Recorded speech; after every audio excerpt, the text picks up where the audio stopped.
What's up, Alex? Hey, you will be here? Yeah. Good. Awesome. Cool.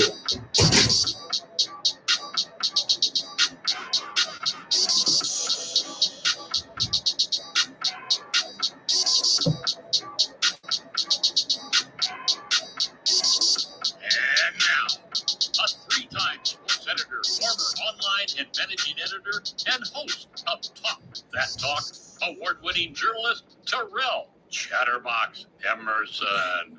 Welcome to it. Welcome to it. It is 2 o'clock on a Monday afternoon. It's a special time, special day, special week here in Las Vegas. But it is time for the Talk That Talk radio show. I am your host, Terrell Chatterbox Emerson, in studio with my guy, Alex Wright of the Las Vegas Review-Journal. You know I feel out of place without my soundboard, right? Yeah. You know I feel completely out of place. Like I'm waiting for applause. I'm waiting for camera switches and all of that. There we go. There we go. We got our own manual applause today. But Alex is here with me, ready to lock in for 3 hours. We got 3 hours. We got plenty of sports talk for you guys. Actually, if you guys follow us on social medias, you guys will already see that kind of our show breakdown, our show layout for today, right? We're gonna do a regular typical show for your first hour and a half, and then the last hour and a half we have a full aviator breakdown. I'm gonna try to play some audio from Fran Riordan. I actually may have another little surprise for you guys on the back end of this show. I may have a special interview with a player on the team. So we'll go ahead and see if we can get that going. But again, we thank you guys for being here on this beautiful Monday. If you guys can't see what's behind us, this show is being shot from Las Vegas ballpark, actually. So we are actually shooting from the place that we're going to be all week, man. The place that we're going to be all week long, because your AAA playoffs start tomorrow from this building. You have the interleague taking care of everything at 4 o'clock. You have the Pacific Coast League taking center stage at 7 p.m. And of course, your Aviators are one half of that PCL side of the bracket. But we'll get to all of that in the second half of the show. But let's go ahead and mention socials really quick, right? Let's go ahead and do it. If you guys would like to watch this show and watch our shows live, all you have to do is go to YouTube, go to the search bar, type in Talk That Talk Radio Show. Once again, go to YouTube, go to the search bar, type in Talk That Talk Radio Show. It's pretty much the same across every platform. Apple Podcasts is going to be the same. Spotify is going to be the same. Instagram and Facebook will be the same. Our Twitter is the one thing that's different. Our Twitter is Talk That Talk LV. Once again, guys, our Twitter is Talk That Talk LV. You ready to get to it? Oh, yeah. Let's do it, man. Let's do it. This is episode 55 of season 7, episode 381 in totality of the Talk That Talk Radio Show. I do have a couple of them for my mom today, so let's see what I land on. This is what I'll do. One of these is old. I've done this before, right? And then there's another one that is newer. It's a newer one. I like them both. So we're gonna see what happens, right? We're gonna see what happens. So for my mom's tip in, I have the first one is don't stay where you are tolerated, go where you are celebrated. We'll get to all of that in a second, right? We'll get to all of that in a little bit. This next one, I thought she definitely spoke to me with this one. So let's go ahead and go through it. But if you fail, never give up, because FAIL means first attempt in learning. And it's not the end. In fact, END stands for effort never dies. And if you get no as an answer, remember NO simply means next opportunity. So shout out to my mom for that tip in. Shout out to her. I really wish I had the round of applause right now, but it's fine. Let's get to the show the only way we know how, man. Let's get right into it. Let's jump right into it. Aces. We're talking playoffs, right? We're talking playoffs all week long. Let's talk about the Aces. They kicked off their WNBA semi-final series yesterday at home against Indiana. Third straight loss to the Fever.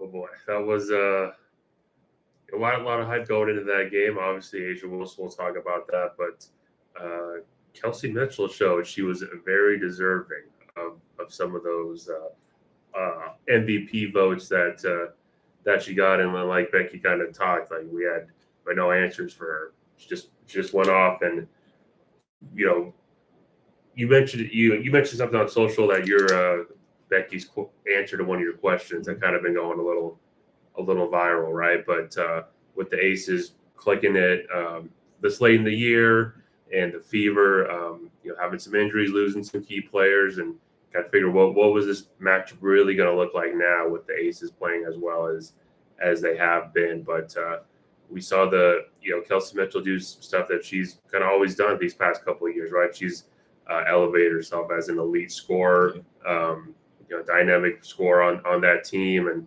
just more went away impressed with Indiana, because you just never know what happens after the first round. You coming on the road, playing the Aces team that's hot. Is there any kind of mental things like mental exhaustion, or just kind of like that kind of worry, like, okay, well, Becky's quotes, they're not these are the real Aces now that we playing, and not who we played earlier in the year. But credit to Indiana, credit to Stephanie White and their coach getting them ready. Losing Caitlin Clark, that'd be difficult for any team, any coach. Then losing some other role players that they had too, right? Like, let's actually start with DeWanna Bonner first. Right? Yeah, like, this group has looked different from the start of the year, right? You just mentioned Kelsey Mitchell, and we'll get back to the injury point as well. I kind of talked about it before the season started, and I said if Kelsey leaves Indiana, I know you guys are super high on Caitlin Clark. I know you guys are super high on what she's going to do. They don't have a go-to scorer if Kelsey leaves. Like, they don't have somebody to just give the ball to and be like, you go do it. Like, everybody else is going to stand around. And again, I talk about it often too, but being a lefty matters, right? Like, you're not standing in front of lefties very often, right? Nobody knows that better than Asia Wilson. So you're standing in front of somebody like a Jackie Young, right, who is your perimeter stopper here in Vegas. You just can't do anything with her. Like, you can't do anything with her until you actually see her, and you actually see her in those sets, in those spots, in those moments. But you actually just talked about something else, and I thought it was the second best point. This is a group, and I know especially coaches and players, they hate to hear me say it in terms of like playing with house money, right? Nobody expected Indiana to get out of the first round, and they did. So you talk about losing Caitlin Clark, and then you were getting ready to say names like Sydney Colson. You were getting ready to say names like Sophie Cunningham. You were getting ready to say names like Ari McDonald. I got to be honest with you. I don't even know how this team is still walking. Yeah. I think they've had like so many injuries and all that. And, you mentioned, Kelsey Mitchell, and, there were points during the year where some people in the cover of the WNBA are like, Fever are more dangerous without Caitlin Clark. And of course, that got pushed back. But as they were kind of explaining it, Caitlin's such a ball dominant guard, and what she's going to go to the shoot first, and she's not that like dynamic, like go downhill and score like Kelsey Mitchell is. I kind of compare the first game, but Kelsey Mitchell similarities to Kelsey Plum when she was here with the Aces. Those moments where she would take over in some of these games. But saying the Fever are more dangerous because you just kind of some elements you just don't know what's going to happen. Is it going to be Kelsey Mitchell? Is it going to be running things through Aaliyah Boston and all that? Who again, through her third year in the league, she's gotten better and continued to show improvement. So what kind of, like you said, what kind of looked like maybe an easier win, a 4-game maybe series win for the Aces, or maybe a potential sweep is looking. If the Aces can't stop Kelsey Mitchell, it's looking like it could be a long series for them, or kind of seeing themselves behind possibly after tomorrow night. And you actually just said something that I was going to say it a little bit different. Yeah. You said it could be a long series for the Aces. If the Aces don't get it together, it would be a very quick series. Yeah. It just would be a quick series the opposite way, right? So here's the thing about this group. This group, and last year we kind of talked about it. There was a little bit of, I don't want to say the word panic, right? Because people like to kind of overstate certain things. But there definitely wasn't a calm last year. Like, you just never felt the sense of calm, right? You felt moments of calm around this group, even when things were bad, right? So I was watching the way A'ja was sitting on the bench as the game was kind of winding down, and I'm watching post game with Jackie and Dana, and I'm sitting there watching, and I'm like, this group isn't sweating. Like, there's a lot of groups who will lose game one at home, and you start to kind of see the panic set in. This group has already been through the fire this year. I don't think they really have a reason to panic right now. No, I mean, I think that just goes back to them, like you said, going through their ups and downs during the year, kind of realize, all right, we have the MVP, we have a lot of great players, we got a great coach, we could figure it out, and like kind of what you said, I think they kind of, I don't want to say they expected to be down 0-1, but they probably, in a way, were kind of expecting, okay, Indiana kind of showed us what we can expect for this series. They came out, we probably expect them to be, fired up for this game and all that, and we expect Kelsey Mitchell to do what she does best. So, I don't think there's that panic, because I still feel like they have that game plan, or they still know what they need to do to win, and just kind of need to fine tune on some things for game two. And speaking of fine tuning on a couple of things, I have two things that I want to mention. One of which I was actually going to mention coming into today, which was the assist numbers, right? 12 assists, 12 turnovers. It's not going to work. And I talked about it earlier this year. Just this group is not designed to win when it turns the ball over. It's just not, right? So we've seen in previous seasons when it comes to the Aces that they could give the other team 15 extra chances, right? And their offense was just a little too overpowering to where it almost didn't matter in terms of those 15 turnovers or whatever the case may be. I came to the realization maybe 2 weeks into the season, okay, the magic number is 13. If this group has 13 or more turnovers, there's no shot that they win the game. I watched that game yesterday, and halfway through the second quarter, I said, oh, okay, they have no shot to win this game today. Right. And I think that, we've seen them the last half of the year on their winning streak, at times not playing the best competition, right? So maybe you could get away with some things, a little sloppiness, but I just think, like you mentioned, with the assisting and fluidity in the offense and moving the ball around, getting Jackie and Chelsea Gray and Jewel Lloyd all in their spots and get everything flowing on the offense. You can't have those turnovers to disrupt it. You need that ball movement to really get everything going and keep the defense honest. Game 2 tomorrow. I will not be there. Daryl D. Hoop Harris will be there. So Hoop had game 1. Hoop also has game 2. I won't see Indiana and Vegas until possibly a game 5. So either I've covered my last game for the Aces this year, or the next time I see them will be another winner take all game, or the next time I see them will be game 1 or game 2 or 1, or game 3 or 1, for the WNBA finals. So a lot of things are depending on tomorrow, right? A lot of things are kind of hanging in the balance for this group, but I do know they are down 1-0 to Indiana. Same situation on the opposite side of the bracket, right? One game has been played between Minnesota and Phoenix, and Minnesota is up 1-0 in that series as well. Game 2 from the Michelob Ultra Arena tomorrow night, 6:30 p.m. From one loss to another loss. In terms of the Raiders, yes, I have notes to get to. I have details to get to. If you want me to pull out my game notes, I can. However you want me to do this. I don't think you want me to do this. Okay. So the Raiders lose 41-24 yesterday to the Washington Commanders.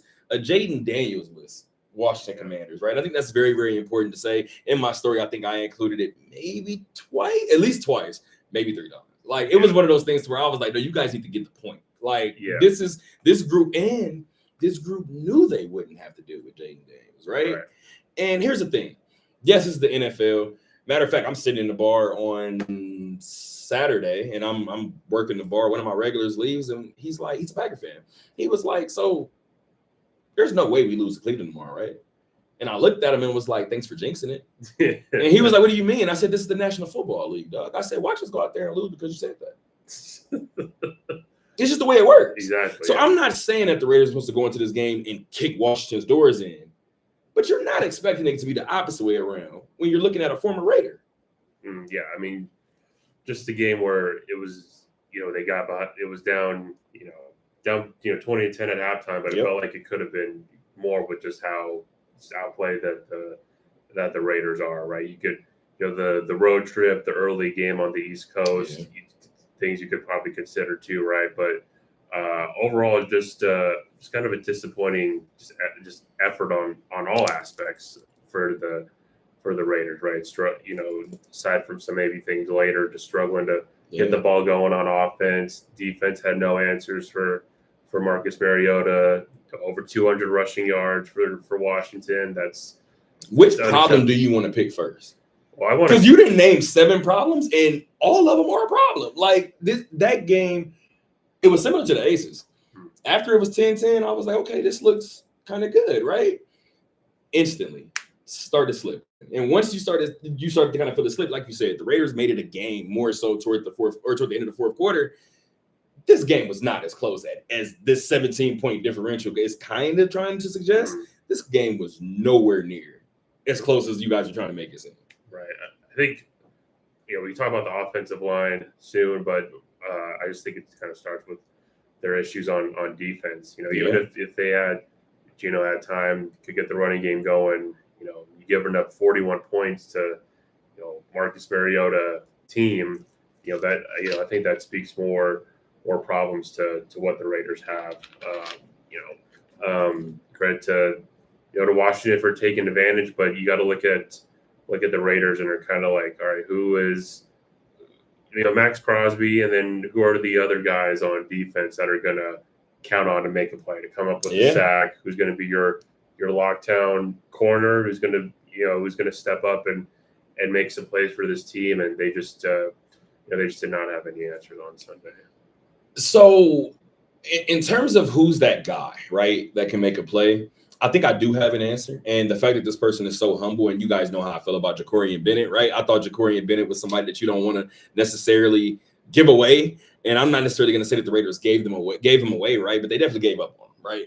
At some point, he's not on the team anymore.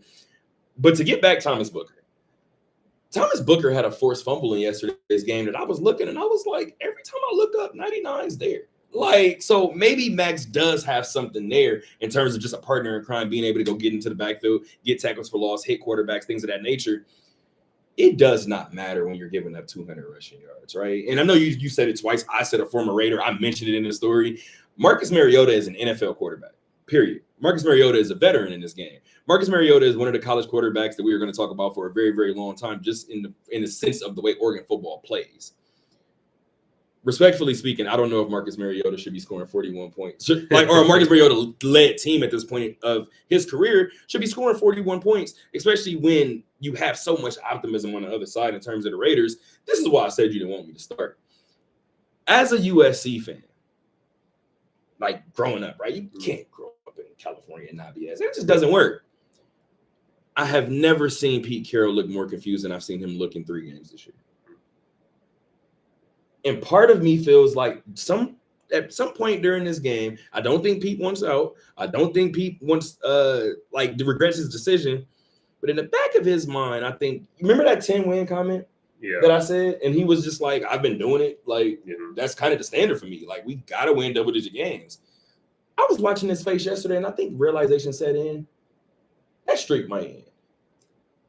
I think there was probably realization that there's way more work than we need to do than, in terms of the off season and drafting and free agency and, staff and just overall preparing. This is going to be a lot tougher than what probably what Pete Carroll's thinking, a lot tougher than what I need to do, right? Coming into, going back to, USC, he was a, former NFL coach and kind of built up that program, and, it's USC, SoCal, all that stuff. And even when he came into Seattle, wasn't necessarily, a dumpster fire. They just needed a new guy, and he brought some, he brought that there and got some guys there. And, coming into the Raiders, it's only 2 playoff appearances since the Super Bowl, 2002.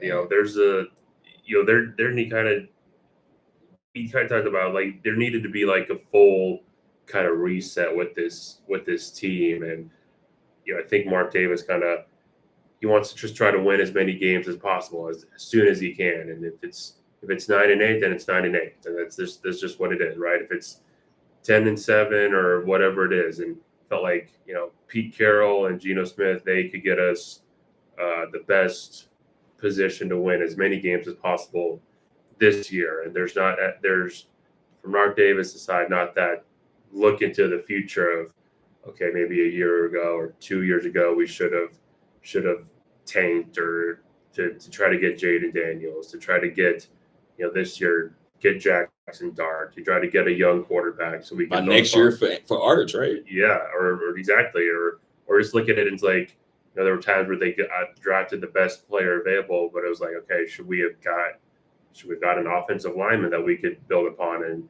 and start and try to give us some stability? Was there more guys on defense we should have gotten? So it's going to be you mentioned it's going to be one of those.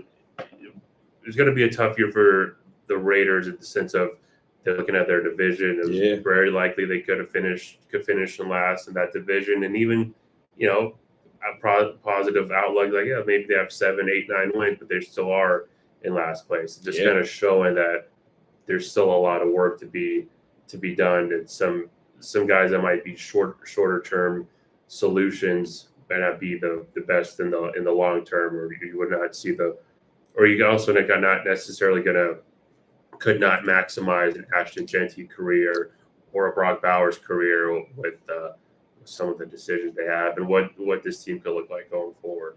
If you don't start to invest into your offensive line, and the interesting thing is just the production isn't there, right? Like you see some of the names on the offensive line for the Raiders and you're like, you feel confident, and you should feel confident in going into some of these games, and you go into some of these games and the wall just doesn't stand up as long as or as sturdy as you believed it once would. So I think those are questions that need to be answered. Those are questions that, like you just said, may be answered in the coming years. But how long is the wiggle room, right? And that was the number that I had for the Raiders coming into this year. I had them at about 9. I'm pretty sure when I had them at 9, I was just like thinking 9, and then I looked at the schedule and I kept getting to 8. So I'm somewhere in there, somewhere in the 8-9 region. I have the Raiders missing out on the postseason, obviously. Yeah. I think we're at a point where we don't need to have the double-digit win conversations. We don't need to have the playoff conversations. We don't need to have the Ashton Jeanty end-of-season number conversations. We need to have a Week 4 conversation. And then after Week 4, we need to have a Week 5 conversation. And then after Week 5, I think everybody should just chill out. And you know what's interesting? It reminded me of TJ Otzelberger's second year. Mm-hmm. And the excitement that was around that program. I'm not saying that it wasn't warranted, right? But respectfully, you kind of look at the roster and you was like, well, UNR has this. Well, New Mexico still has this. Well, maybe it just I get the excitement, but let's just hold off and see what happens. If I recall correctly, that game was maybe that season was maybe 2 games above 500. Somewhere around there, maybe 17-15, something around there.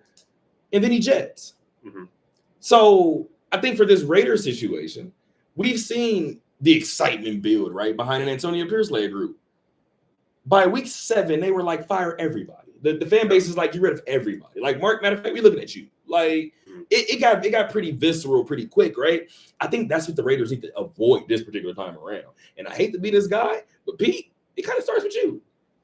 Yeah, I mean, back-to-back games of losing by double digits, especially that that home game and the Chargers the Chargers didn't necessarily set the world on fire. There was definitely some moments where the Raiders, if they played well, played better, they could have been more in that game, right? And you mentioned Washington, it's like got to have more fight, got to be more prepared, got to be more focused and all that on the game at hand. You got to have them prepared to know it's like, okay, well, Marcus Mariota starting, it's not Jaden Daniels, but you got to know what Washington did last year that Cliff Kingsbury is going to have something crafted up on offense to get Mariota in a good position and get everyone else going, and you got to be prepared for that. Okay, well, think about the offensive line. Remember later in the preseason, Pete was kind of like, we're still trying out some things. We still have some rotations, and it's like, now you kind of have to stick with the group and just let them build some sort of chemistry and kind of play that into your game plan of trying to help out, the offensive line as much as you can, get have another blocker, get Genty to better pass block, or have Michael Mayer or someone just kind of help out that offensive line and just kind of play it out and just try to build some chemistry and just build some more tape, I guess, to just get everyone going. And obviously, I said it starts with Pete, right? But if it doesn't start with Pete, and it doesn't start with a John Switek, or it doesn't start with a Mark Davis, it absolutely starts with the guy under center. It starts with Geno Smith. Now, I don't know if you guys remember this, but before the season started, I told you guys I bartend, right? So I'm at work, and one of my managers, she's a Seattle fan, and I was like, "Oh, Geno," and she was like, "I love Geno." She was like, "He turns the ball over a lot." I said, "Does he?" She was like, "You'll see." And I said, "Okay." And in the back of my mind, I was like, well, with all due respect to the quarterbacks that were on the roster last year, Aiden O'Connell and Gardner Minshew turned the ball over a lot too. So I was like, I think I kind of know what a quarterback that turns the ball over looks like. When I saw Angie on Friday, I was like, 2 weeks in, and I think I get what you mean. Mm-hmm. And she said, "I told you." She said, when Geno plays calm, Geno is one of the more efficient quarterbacks in the league.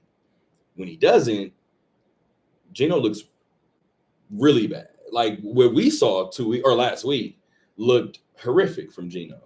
This game didn't turn out the way the Raiders wanted, but yes, Geno didn't make the certain plays that he made. But in terms of a better quarterback game, Geno had a much better quarterback game against Washington than he did in week 2 against the Chargers. Right.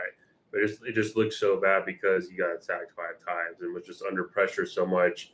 It just kind of gets you out of that rhythm, right? Yeah. That you talked about, of just kind of having that calmness and that mental state of knowing that you'll have some time to work, to get through progressions and let the play develop. But these first 3 weeks, and we saw kind of it during the preseason with the tough, sloppy offensive line play, that if there's going to be just so many, I guess, valleys, I guess, with this offensive line where he's going to be under pressure a lot, it's going to be tough for Geno to build that rhythm and to kind of get that confidence going with, get some of these other guys, get these receivers going, get Ashton Genty going. And it's going to be, tough to keep up with some of these teams that the defense keeps struggling too. Yeah, and I mean, you kind of talked about it already, and I don't think we talked about it enough. That is where I started my story in terms of the defense. You give up 24 straight points. You give up 200-plus rushing yards. And then and the worst part is, I'm trying to figure out how I started my story. I'm pretty sure I went somewhere along the lines of the Raiders didn't play well in any aspect. And that's kind of, you're not going to win a football game when your defense doesn't have it this game, right? Your offense looks like it has a problem with gaining traction. It's not like the offense played bad, right? But you couldn't really sustain anything. The one thing we can't have go wrong if I'm a football team, my special teams can't collapse. Yeah. And the special teams collapse. And again, earlier this season, I talked about, maybe it was week 1, I talked about something serving as an omen early, and it might have been UNLV, something serving as an omen early in the game. And I was like, throughout the game, that first play resonated. It was Idaho State, it was. Mm-hmm. Kind of the same situation here, right? You start the game off with a 67-yard kick return. That punt return touchdown, I was like, of course, that was bound to happen with the way that I saw the special teams lining up. It didn't look like the Raiders had it in any regard yesterday. Yeah, and that's just, we've talked about the last couple of years, the special teams have been so good with the Raiders. Daniel Carlson's been consistent and reliable. AJ Cole's consistent and reliable. And that's always, like you mentioned, it's like you see punt returns. All right, AJ Cole pinned them inside the 10. Let's go make a play. Yeah. Let's stop them, right? Or okay, Daniel Carlson got us some points. Let's go. But it's we'll probably touch on it a little bit later with special teams, but it's all kind of a mental thing too of, man, they don't have it. So it kind of just, that's what just kind of the whole team. I hate that we have to get to a career day after, what is that, 14 and a half minutes Yeah. of ripping into the Raiders. And Yeah. now I guess we give the proper due to Trey Tucker, who had a hell of a game. This is where the applause will come in, I guess. Who had a hell of a game on Sunday. The funny thing about Trey, I talked about this either last week or 2 weeks ago.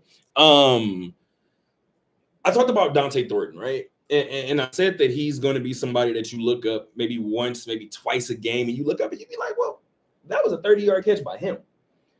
And that's where we were 3 years ago with Trey Tucker. We looked up and was like, that was a 40-yard bomb to the rook. And then you saw him do it a couple more times. And then last year you was like, well, okay, he's doing it again. And then this year, it did give me the feeling of Pete Carroll knows how to deal with an undersized wide receiver. Tyler Lockett. And so to say, you can say that he unlocked Tyler Lockett. I had somebody ask me if Tyler Lockett was a Hall of Famer. Whether you agree with the question or not, that matters, right? Because of the position that he was put in to be successful. Yeah. Trey Tucker was put in an amazing position to be successful yesterday. And even in the games that the Raiders have not been able to utilize him, you always see those moments where you're like, Gino, you might have missed that one. Like, that might have been a moment for you, right? 8 catches, 9 targets, 145 yards, if I recall correctly, 3 touchdowns, all career highs. And then Tucker obviously has to go home with an L. But I hope at some point yesterday, between yesterday and today, he was able to look in the mirror and hopefully realize maybe I unlocked something. Yeah. We talk about what those pillars of what this team could be. He's going to be the kind of the Trey Tucker show, right? Most of the game, it's going to be the top guy, Gino.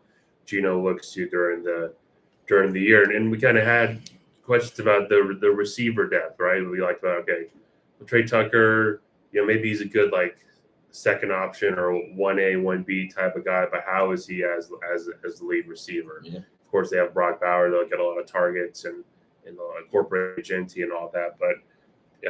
Looks like Trey Tucker's kind of fitting in exactly what the Raiders need him to do, what Chip Kelly needs him to do, and he can kind of maybe be that security blanket, so to say, for Geno Smith. Another person that just came to mind too, and I don't think this person is necessarily. I don't think they're necessarily short. Maybe you could check it out for me. I got 5'11" in my head. How tall is Deshaun Jackson? Because as soon as you mentioned Chip Kelly offense, I was like, Deshaun Jackson looked great until he didn't, right? Yeah. Like, Chip Kelly definitely unlocked something with a speedster, undersized wide receiver, and Deshaun Jackson as well. 5'10". Yeah, I think I might be a little close to a comparison there.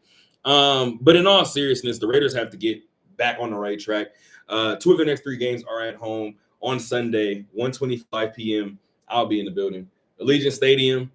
Caleb Williams and the now 1-2 Chicago Bears are in town. Complete sidebar because I don't have any other NFL to talk about. Did you see the post game speech by Liam Cohen in Jacksonville and Ben Johnson in Chicago? I did not know. Whenever you get a chance, anytime today, just watch it. Okay. I have never had any desire to ever play for the Jacksonville Jaguars. I just haven't. I watched that Liam Cohen post game, and I said, "Dog, I get somewhat like a little bit why the Trevor Lawrence and his situation kind of happened last week, right? Mm-hmm. I could see guys butting heads with him. Mm-hmm.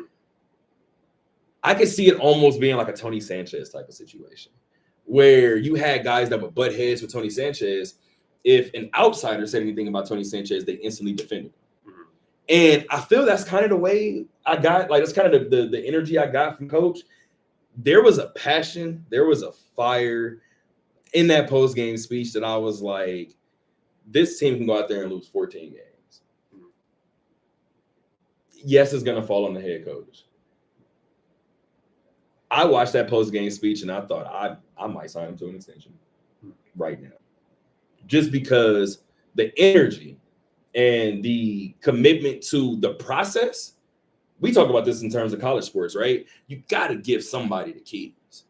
And the Doug Peterson thing did feel like it fizzled out. And I was a Doug Peterson stan in terms of that particular move, right? It fizzled out. It just did.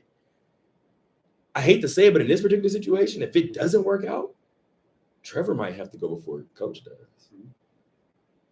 Interesting. And I know that's a little hot take, but yeah, I don't know, man. I don't know. But anywho, by the way, everybody has been sending me screenshots of CJ Stroud numbers since I said what I said about him stealing somebody's Super Bowl. I stand by what I said. I stand by it. Remember, y'all told me I was wrong too when I told y'all that Javi Baez didn't just forget how to swing a bat. And then Javi Baez did what he did this year. You're not a rookie in the NFL. And you don't not throw interceptions the way that CJ Stroud did, and then you lose it. I was one of those people that came out and said, as high as I was on CJ during his rookie season, I said, oh, that sophomore slump is coming. It never came. Welcome to it, guys. We're here. Now we're here. So if he has a down year, it doesn't change anything for me. I still think CJ Stroud is CJ Stroud. Maybe that's just me being a little spoiled, but whatever. I'll take that. Speaking of being spoiled, I had a conversation with Dick Calvert. What's today? Monday. I had a conversation with Dick Calvert yesterday. I was here at the ballpark, maybe sitting 20 feet away, and I had a conversation with Dick Calvert, and I said, "Hey, we're spoiled." And he said, "What do you mean?" I said, "I never thought there would come a point in time when UNLV is 4-0 and I have complaints." But that's exactly what I have right now. UNLV is 4-0 following a 41-38 victory over Miami, Ohio on the road. There's a lot of positives to take away from this one. The team only led for 15 seconds. I seen you were the first person to like that tweet. I started the story there. That's why that matters. The team only led for 15 seconds, but it was the final 15 seconds. So it was the most important 15 seconds of the game. You get that game-winning kick from Ramon Villela? Vieira, excuse me. Double L. Jeez, and it's throwing me off. Jeez Louise, from Ramon Vieira. Jeez Louise, sorry about that. So he gets that game winning kick, and the first thing that went through my mind, do you remember his first kick from this season? It's Idaho State game. It was the Idaho State game. It was at Allegiant. What happened? And he missed it. Yeah. And I remember when he missed it, and there was like a groan, because UNLV over the last couple of years, they've been spoiled, right? You've had automatic kickers, right? You just mentioned it earlier about Daniel Carlson. And I've been screaming from the mountaintop for the last year and a half every time Daniel Carlson misses a kick. But when he was banging up from 56 yards and y'all was scoring 9 points a game, y'all didn't cover for him, right? So I remember that moment. He goes out there, he boots it. He gives the team the lead. You know who else crossed my mind? Ben Derby crossed my mind. Of the national champion Vegas Nighthawks. First 4 weeks, I don't think he hit a field goal. It wasn't that he wasn't attempting them. He just didn't hit one. And I asked Mike, and I'm like, hey, I know this is uncomfortable because I don't want to be this guy, but when do you make the change? And he was like, well, Ben has never kicked indoors, and we haven't practiced indoors yet. So every time he kicks indoors, that's like a live moment. Like he's never done it before. Yeah. And then when Ben figured it out, I think Ben might have missed one more the rest of the year. Ben didn't miss again almost the rest of the year. So that was the first thing that went through my mind when I saw that kick go through, right? And I said that's a big confidence boost from him. If they need to call on him in a San Jose State game, in a Hawaii game, in a Boise State game, he's going to do it. And I think he's going to come up big in those moments. Here's the problem. I don't think it should have been necessary for him to come up big against a MAC school. And yes, we're going to talk about the team the program picking up their first Eastern Standard Time Zone win, 1-14, excuse me. Yes, that's a huge deal. 9 a.m. start time. I also put that in my story. I thought that was a big deal. Even with that, I'm going to say the same thing I said last season. If this group, and I didn't want to say the phrase college football playoff last year, because I was like, nope, you're not going to do it. So from that perspective, yes, that happened last year, right? But this year, you go and you get the splash hire in Dan Mullen. You go and get a bunch of former 4 and 5 stars, guys who were at Power 5 conference or Power 5 schools. You bring them here. This is where me and DC have to admit that we're a little spoiled. You can't beat a MAC school by 3 points. Sorry. No, I mean, right, getting spoiled last year with, Barry Odom, where they were prepared. They were like ready every game. They were had a quick start, or if they went 3 and out, they figured it out on the next drive, or quickly fixed it into a game. And when they were in a tight game, so to say, it was just that they're playing another great team, like a Boise State or something like that. Or there were very rare instances under Barry Odom where he looked out coached and the Rebels were outclassed. Right? You expect, obviously, home game for Miami, Ohio, looking for their first win. You expect them to come out swinging, and expect them to try to want to start fast and set the tone. But you can't, especially as we get into Mountain West play and we see all the teams. There's not really one team that stands out above the rest as like, oh, this is a top 10 team, that's top 15 team that could challenge or anything like that. Like we saw with Boise the last couple of years. The parity's there, and there's kind of no room for margin as far as UNLV trying to win a Mountain West title and potentially get into the college football playoff. UNLV, and here's the thing too, because when I was talking to DC, we were sitting there. Actually, we were reading your story, as a matter of fact. Shout out to you. And then he flipped over to the back, and we started reading the other college football scores, right? And I told him, I said, by any chance did you watch the Boise Air Force game? He said, no. I said, well, I'm at the bar. So I'm behind the bar, and I'm like, okay, it's getting kind of late, but I got it on. I'm watching the game.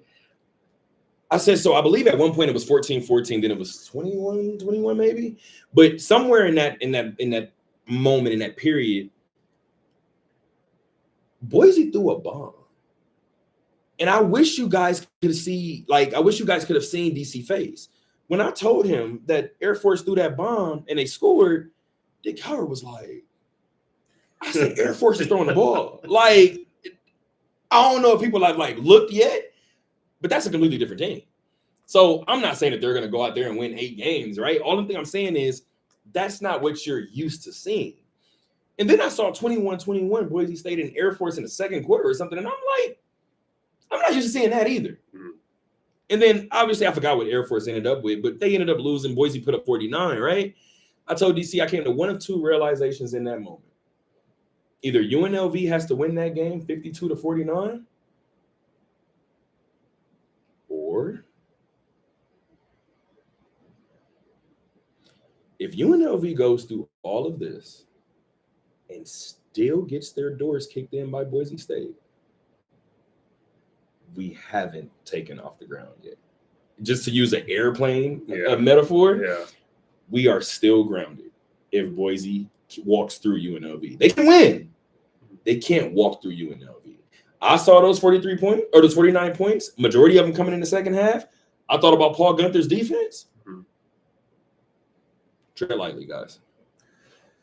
Yeah, if you're giving up 38 points to Max School, giving up all those big plays, special teams plays, miscues, you're a team like Boise's going to make you pay. Yep. Air Force, they're very well coached. They'll Air Force had a ball for 11 minutes of a 15-minute quarter. Let them get the chance. Exactly. I mean, by the way, I'm just looking at 246 passing yards for Air Force. For Air Force. Yeah. See, that's a different team. That's a completely different monster we have to worry about now. What is this is not the Air Force I know and love. I've been here for 8 years and I've never seen Air Force throw.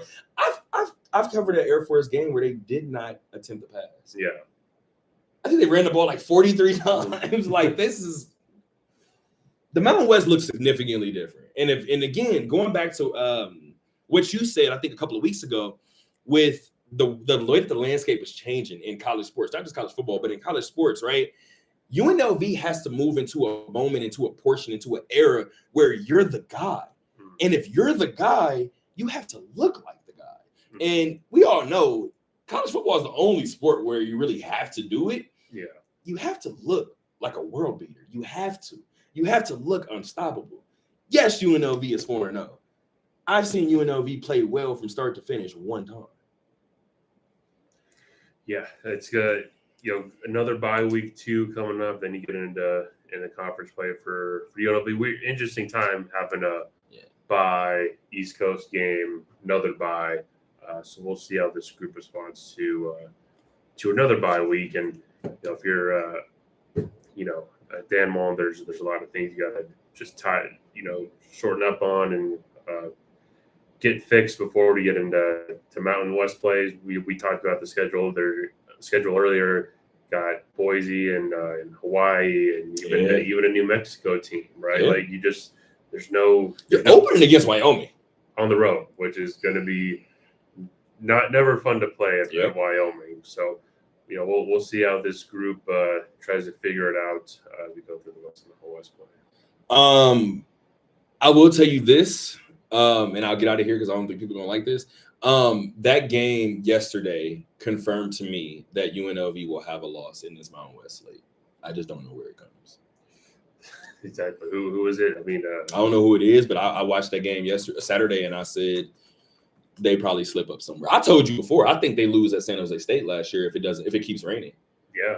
UNLV looked putrid that first half. It stopped raining, and UNLV was like, cool. And they figured it out. But San Jose State, they're used to that. They were like, we can figure it out. Hawaii games are always interesting, right? So I think a slip up is coming at some point. Yeah.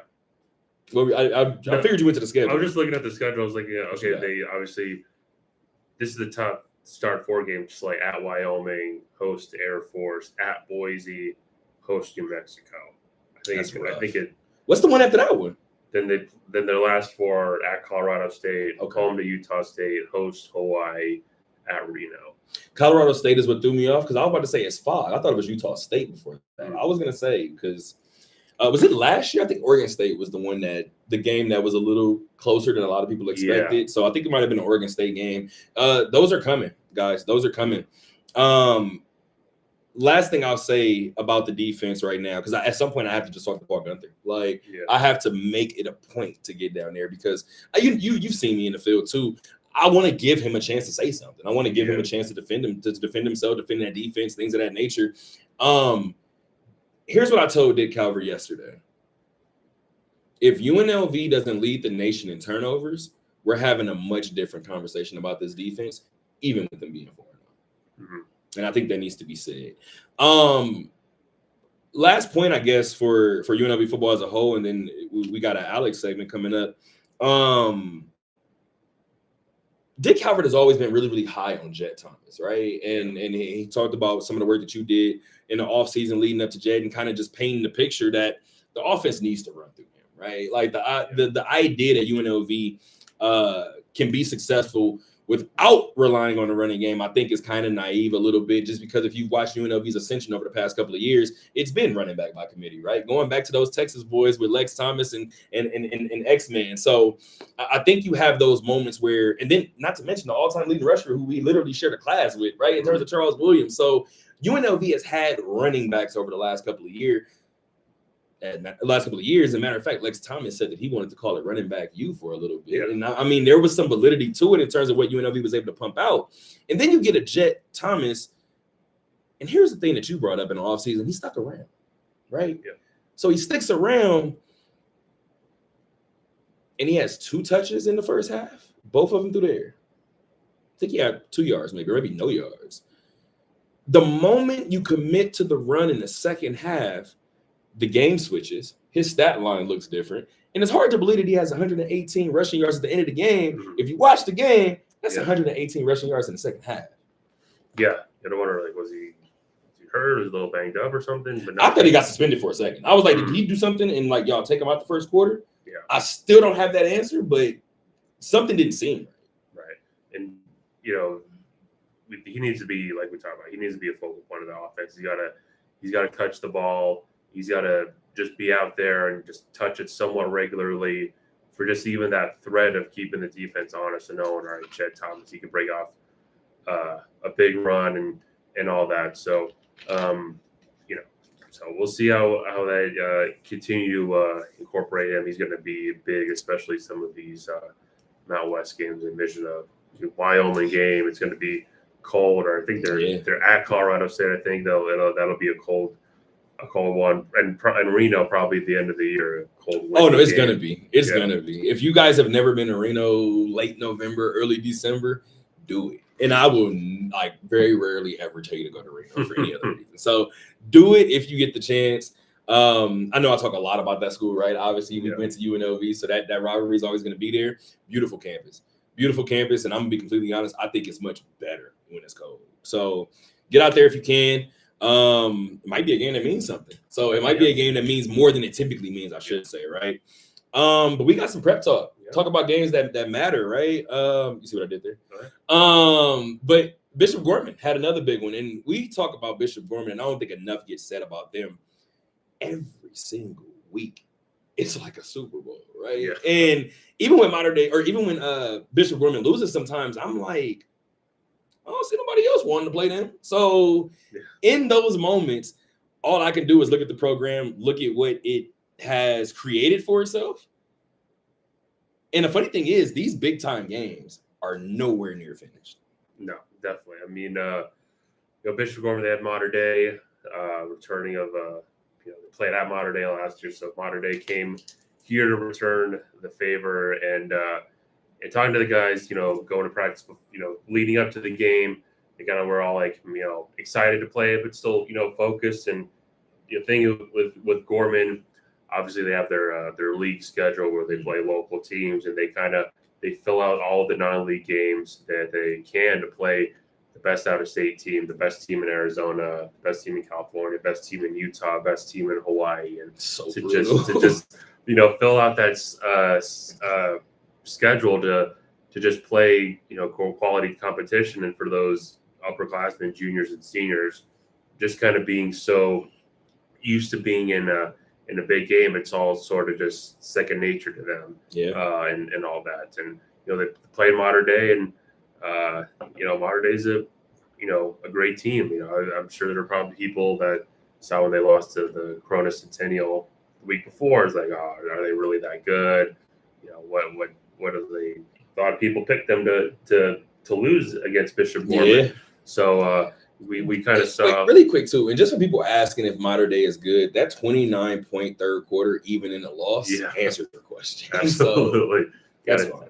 A ton of dudes, and we saw them there on Friday night. But Mater Dei came into Bishop Gorman, and they were never really rattled. They got down late in the first half and got a big play to help set up a field goal.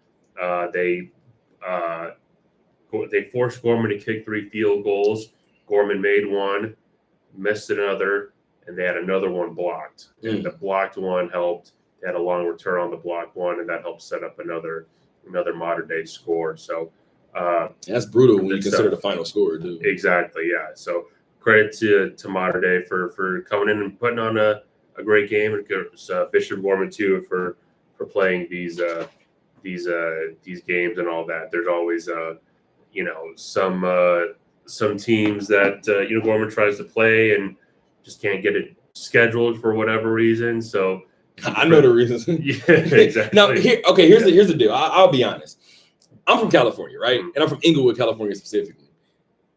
There are some schools in California that don't want to play don't want to play Bishop Gorman. Yeah. It's 100% some schools that we won't do that. Yeah. We won't do it. St. Bosco up the street, and we don't want to play them. So it's definitely those moments. I have one question for you. Yeah.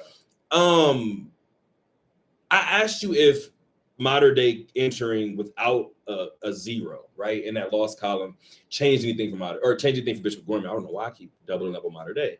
And you said no. You said being around that group, being around that coaching staff, being around that school, that's a highlight for them regardless, right? They're looking at that Mater Dei game as a game that they need to win regardless. I'm going to flip that question right now. Do you think it was a different Mater Dei that entered into Bishop Gorman having that one in that loss column, as opposed to if they walked in probably feeling themselves if they were 2 undefeated teams? I think it probably did change their mindset a little bit of losing a game, but playing kind of poorly, having 7 turnovers and having that bad taste in your mouth. Man, if we don't have those 7 turnovers, we cut those in half or something where we win that game, right? So I think that was something that was definitely on their mind as they went into Gorman. They were definitely excited. When they played last year, it was 1 and 2. It was like the de facto national championship game or national semifinal with Mater Dei still having to play Bosco, and this was kind of like that as well, right? Mater Dei coming in, having that one loss, knowing that if they want to defend their national title, they don't have that that wiggle room. So both teams were definitely up for the game. A lot of good energy, good play on both sides of the field. So they came out on top. That Modern Day's got a bunch of receivers. Chris Henry Jr. is an Ohio State commit, had a big game. And then Mark Bowman, who is their 5-star USC commit tight end, he had a couple of just really nice catches, a couple impressive plays from him. I have their totals up. Chris Henry had 128 receiving yards on 6 catches with a touchdown. Mark Bowman, 4 catches, 95 yards, 2 touchdowns. First of all, we're getting old, man. Yeah.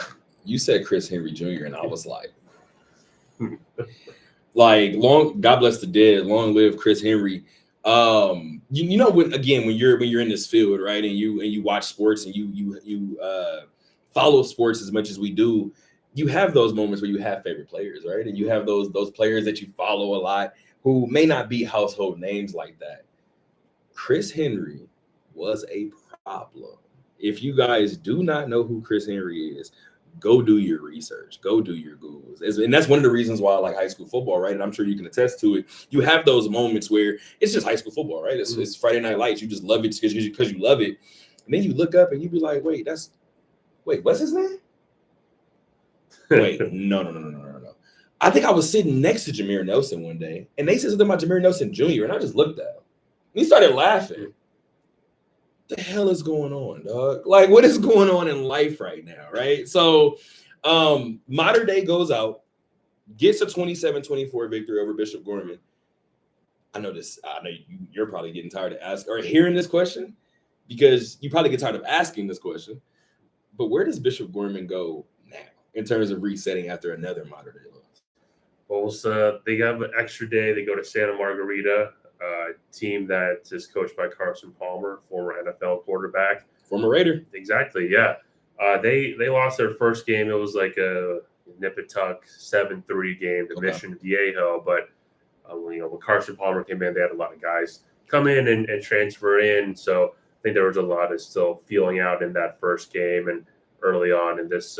Looks like the Santa Margarita team's pretty loaded on all ends of it. So it'll be another tough battle for Bishop Gorman. This is their last out-of-state game before they just play Southern Nevada teams the rest of the way. So they could, respond and answer. They'll definitely be a big kind of confidence boost. You want to race the Modern Day loss, but it'll say a lot about this team if they can go make the road trip to California and get another win. With the group that has some seniors and juniors, but has some guys who are some younger guys at some spots. They have especially the offensive line, entirely new offensive line.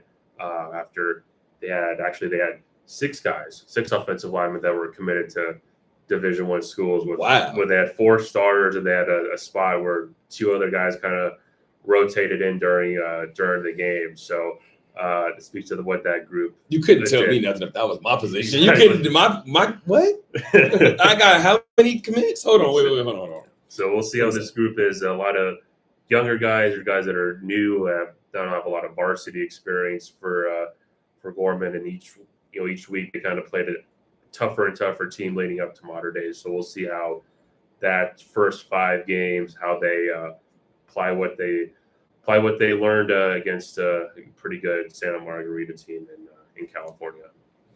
Let's do it. We're exiting that first hour. We're creeping into that second hour. And we're actually just now about to get to some baseball talk, right? So we pretty much got baseball talk the rest of the way. We do have some athletic news. We got some major league news, right? And then we'll get into our full Aviator breakdown as we end the show. You're over there on your phone. I've been over here on my phone. I just got a confirmation text right now of the starting pitching rotation for the Aviators. So I will be able to give you guys that during this second hour, during this 3:00 hour. We just hit the third hour, or the 3:00 hour. So thank you for joining hour number 2 of the Talk That Talk radio show. I'm Terrell. This is Alex. And right back there, this is Las Vegas Ballpark. And this is where the AAA playoffs will kick off tomorrow, 4 p.m. The IL starts it. The PCL finishes it up at 7:05. Best of 3 series, Las Vegas, Tacoma. We'll give you all the happenings on that. Starting in about 30 minutes, guys. So we got 30 minutes of Major League Baseball talk. I do have it that's out there now, and then we'll get to the Aviators. Did you know the Athletics have not scored since Friday? Today's Monday. I did not know that. Didn't know if you knew that. But this team has endured 22 consecutive scoreless innings. Alex, you do the show with me a decent amount. I don't think I've said this. In the entire period that this team has been down, right? Like in rebuilding or whatever you want to call it, there's been moments where you've watched this team lose 11-4. You've watched this team lose 12-7. You've watched this team lose 16-3, whatever. And then you've also watched this team win 20-4, 22-1. Yeah. Wild numbers, right? One of the things that I've said before, as long as this team figures out his arms and his pitching, we'll figure it out, right? This group will slowly start to figure it out. Now, if you ask me today, well, maybe not today, but if you ask me Friday, I felt like, and I still feel like, this group has finally come in. We'll get to it in the full breakdown. This team and this franchise has finally committed to the youth movement. So once it committed to the youth movement, you have a little pop in those bats, right? You're calling up guys from AAA, a couple of guys who were very, very meaningful to this Aviator group, and they became meaningful to the athletic group, right? So I'm interested to see how this group manages to shake it off, right? Because it's a young group, they should be able to kind of shake it off, put it behind them. You have a manager like Mark Kotsay, somebody who played, somebody who had a beautiful left-handed swing. We could talk about what Mark did as a player as well.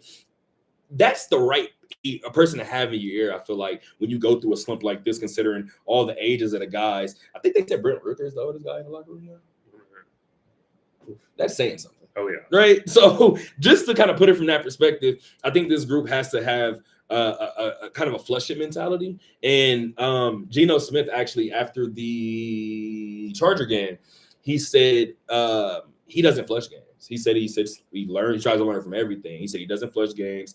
He tries to sit through it. He tries to, you know what I mean, go through the I guess the painful process of kind of dripping the Band-Aid off, right? Yeah. So from that perspective, I want to give these young guys the opposite, right? And sometimes in baseball, you have to do that, right? And I think the best example of this is when games got out of hand, especially in the PCL sometimes, you look up and you'll see a second baseman on the mound. I mean, why am I going to waste an arm, right? We're down 18-3 in the ninth inning. Go out there. We'll figure it out. Like, we'll put something else behind it. Baseball is one of the few sports that you can flush it, right? You can flush it and get over it. The Athletics have back-to-back games to flush. They lose 2-0 on Saturday. They lose 11-0 on Sunday. What if I told you they lost to the Pittsburgh Pirates? Yeah. Does that change anything? It's a little worse. Just a tad bit worse. I seen the 11-0 and was like, just can't be Pittsburgh. Yeah. And DC laughed, and I was like, no, I'm very serious. Like, it can be Cincinnati. It can be the Cubs. You can figure it out. Matter of fact, I watched the Padres lose to the White Sox the other day, and I just sat there in the bar and was like, huh.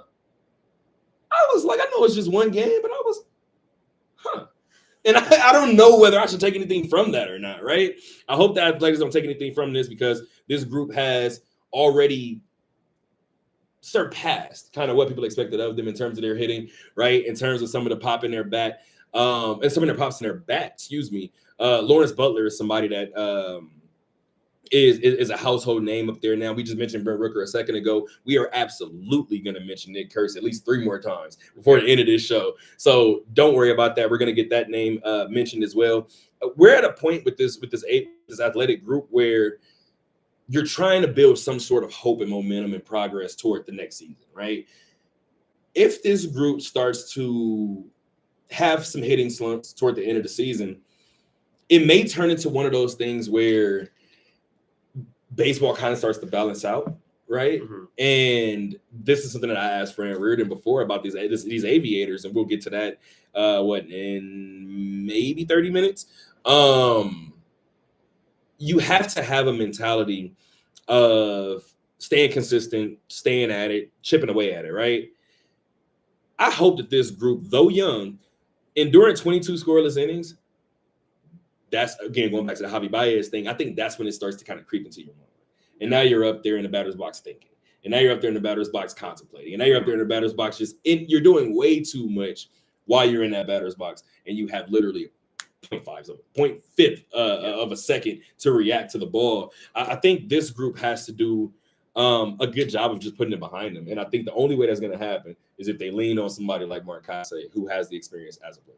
For sure. And definitely looking this last week of the season and, looking where the A's were with the younger guys, not saying winning is important, but more of developing guys and getting guys ready for the future and developing those good habits, right? So that's where we were, you look to a guy like Mark Kotsay to step up or step in when things need to be said and just kind of say, hey, we can't maybe necessarily worry about the final result. We got to focus on the process and building good habits and not letting things get too awry when we're losing or in a slump. And with this last week of the season, you just, it's a long off season, and what happens this year, these last 2 weeks doesn't necessarily dictate what's going to happen next year, but you still want you still want to lean on those good habits and focusing on the process and not letting these last 22 innings kind of throw you off for this final week for a chance to continue to prove yourself and get better and all that. No, you kind of actually just touched on exactly what we were talking about in terms of like not carrying it into the next season, right? This group has to look at this season in totality. It has to, right? Nick Kurtz coming up and doing what he did. Shea Langolier is having his first 30 home run season, right? Lawrence Butler literally doing it in the outfield, literally doing it in the batter's box, doing it on the base pads. He's doing it in a couple of different ways. Talk about a 5-tool player, right? And then you talk about another 5-tool player in terms of Denzel Clark. I talked to Denzel Clark, and again, somebody who I'm hoping to have on the show later this week. I talked to Matt Nefford about him, and I was like, Matt, I said, can you give me a comp for Denzel? And he was out there in the outfield, and we just sat there for a good 60 seconds and just stared. Looked at each other. Said, you got anything? He said, nope. I said, me neither. I can't figure out a comp. Like there's height to Denzel. He can obviously do what he does on the base pass, right, in terms of the speed. He might have two of the best catches, maybe the two best catches we've seen all season long. And that's what the Athletics have to kind of play with, right? So there is a lot on the horizon for this group. There's a lot to be happy about. There's a lot to be optimistic about. I think the biggest thing is not getting in your own way, right? And I thought what was also very, very interesting, they lose these back-to-back games. This team was 8 games under 500 before losing these back-to-back games. So, yes, they're sitting at 73 and 83, and it doesn't look good. But they're 4th in the AL West. I told you guys, if this team does not finish in last place and the Angels do, that's your win this season. Yeah. Last year, we talked about getting 70 wins. You did that. This year, you did it again. Mm-hmm. So there was a period of time where I told you earlier in the season, and I was like, hey, Mark isn't going to have a job next season with this team. And again, I'm going back to the Marvin Menzies point. He was never really put into a position to be successful. Yeah. He was always managing that team for the next guy. But I don't know. The way you go out last year and you over exceed on expectations, because everybody expected you to be bottom 2, bottom 3, you win 70 games. And then you have 20 run explosions, things like that, right? And you come into this season and it looks bad. And that's why I said what I said. And then you still hit the 70 game mark. So again, if you're averaging, or if you're watching a team like this who doesn't have necessarily World Series aspirations this year or even last year, you have to find your small wins. I've been saying that for the last two seasons. If you're an Athletic fan, you have to find your small wins. After the A's got to 70 wins last year, I said your win this year would be just not finishing last. Make sure that there's one other team in your division at the very least that's worse than you. And the Angels look like it. And they absolutely, you ain't got to laugh. Chill. Somebody asked me yesterday about the Angels, and I have 15 minutes, bro. Just let it go. I just let it rip. I was like, y'all do not want me to talk about them. This is bad. And then I finished, and I was like, whew, all right, cool. Let's go. Back to business. But the Athletics are in a much better position than the A's are. Than the Angels are. Yeah. They're 73 and 83. They're 4th in the AL West, and they're finishing their last 6 games at home. It opens up with 3 against Houston. Do you have the last 3? You don't. I didn't know if you had it up. It's either a divisional team. So it's either Houston in Texas or either it's Houston in Seattle. But they have 6 games left. All will be from home. That series actually begins tonight, I believe it is, at 7:05 from Sutter Health Park in Sacramento. Anything else on the athletics? Other than that, I do have other baseball news. No, nothing on there. No? All right, let's just go here then. Let's just do it. I just said that I made the otherworldly decision to be an Angel fan growing up.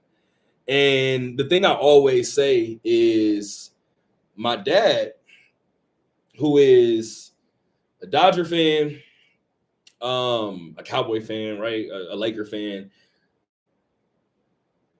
Everybody in the house was a Laker fan, right? Yeah. So I was like, cool, I'm gonna go do my own thing, right? Enter the Pacers. Cowboys, I said, you know what? I said, I just feel like I only like them because you do. So, like, I'm kind of good. Like, you made me like that. I'm going to go find another team. Enter the Green Bay Packers. Here's the thing. My favorite player growing up was Raul Mondesi.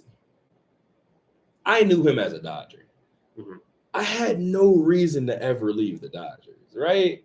But I made that otherworldly decision to go across the freeway, and I went to the Angels. As a kid. That's the only one I regret, by the way. For whatever it's worth. So I go through that, right? People have asked me for the last 10, 15 years if I'm a Dodger fan. Because no Clayton Kershaw slander will be allowed around me. So to see Clayton Kershaw take the Tim Duncan route, to me, here's where my applause would start to kind of chime in. I don't know if you put a better bookend on a career for me. I think Clayton has always done things that we haven't expected him to do. I remember when I told my dad after the Dodgers won that World Series in 2020, and then my dad was like, well, Clayton's not the same. Clayton's this, Clayton's that. True. You guys carry him. And he was like, well, I'm just feeling like, honestly, I don't think it's a conversation. I truthfully don't. I think some things are just unsaid. I told my dad, I said, you know what? I said, if I'm Clayton, and I'm going to be completely honest, if the Dodgers halfway play with me, I'm a Ranger tomorrow. Yeah. I'm from Texas. Mm-hmm. And then the year that they played with him, I thought he was going to Texas. He still bought into being a Dodger. Yeah. And then who goes out and wins the World Series? Texas does. Yeah. I told my dad, I said, we're at a point to where remember what I said earlier this year about Marcell Ozuna? And I said with the Atlanta Braves, you've had Brian Snitker, you had Ozzie Albies, you had Ronald Acuna, you had Marcell Ozuna, you had all these guys that were together. When they mentioned that they were going to possibly trade Marcell Ozuna this year, I said, for what? You're going to lose more than you're going to gain by trading him at this point. That's the way I felt about the Dodgers with Clayton Kershaw. What's the point?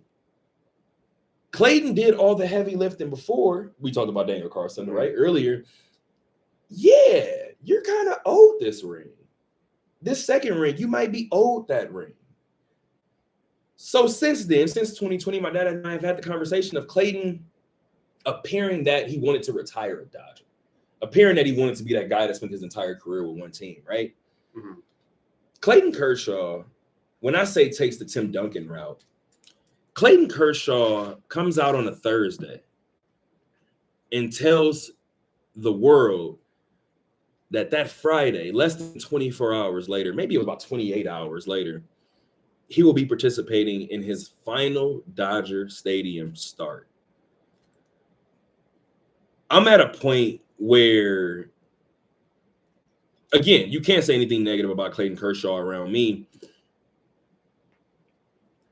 I think that's a perfect embodiment of who Clayton, I've never met him, of who I believe Clayton to be.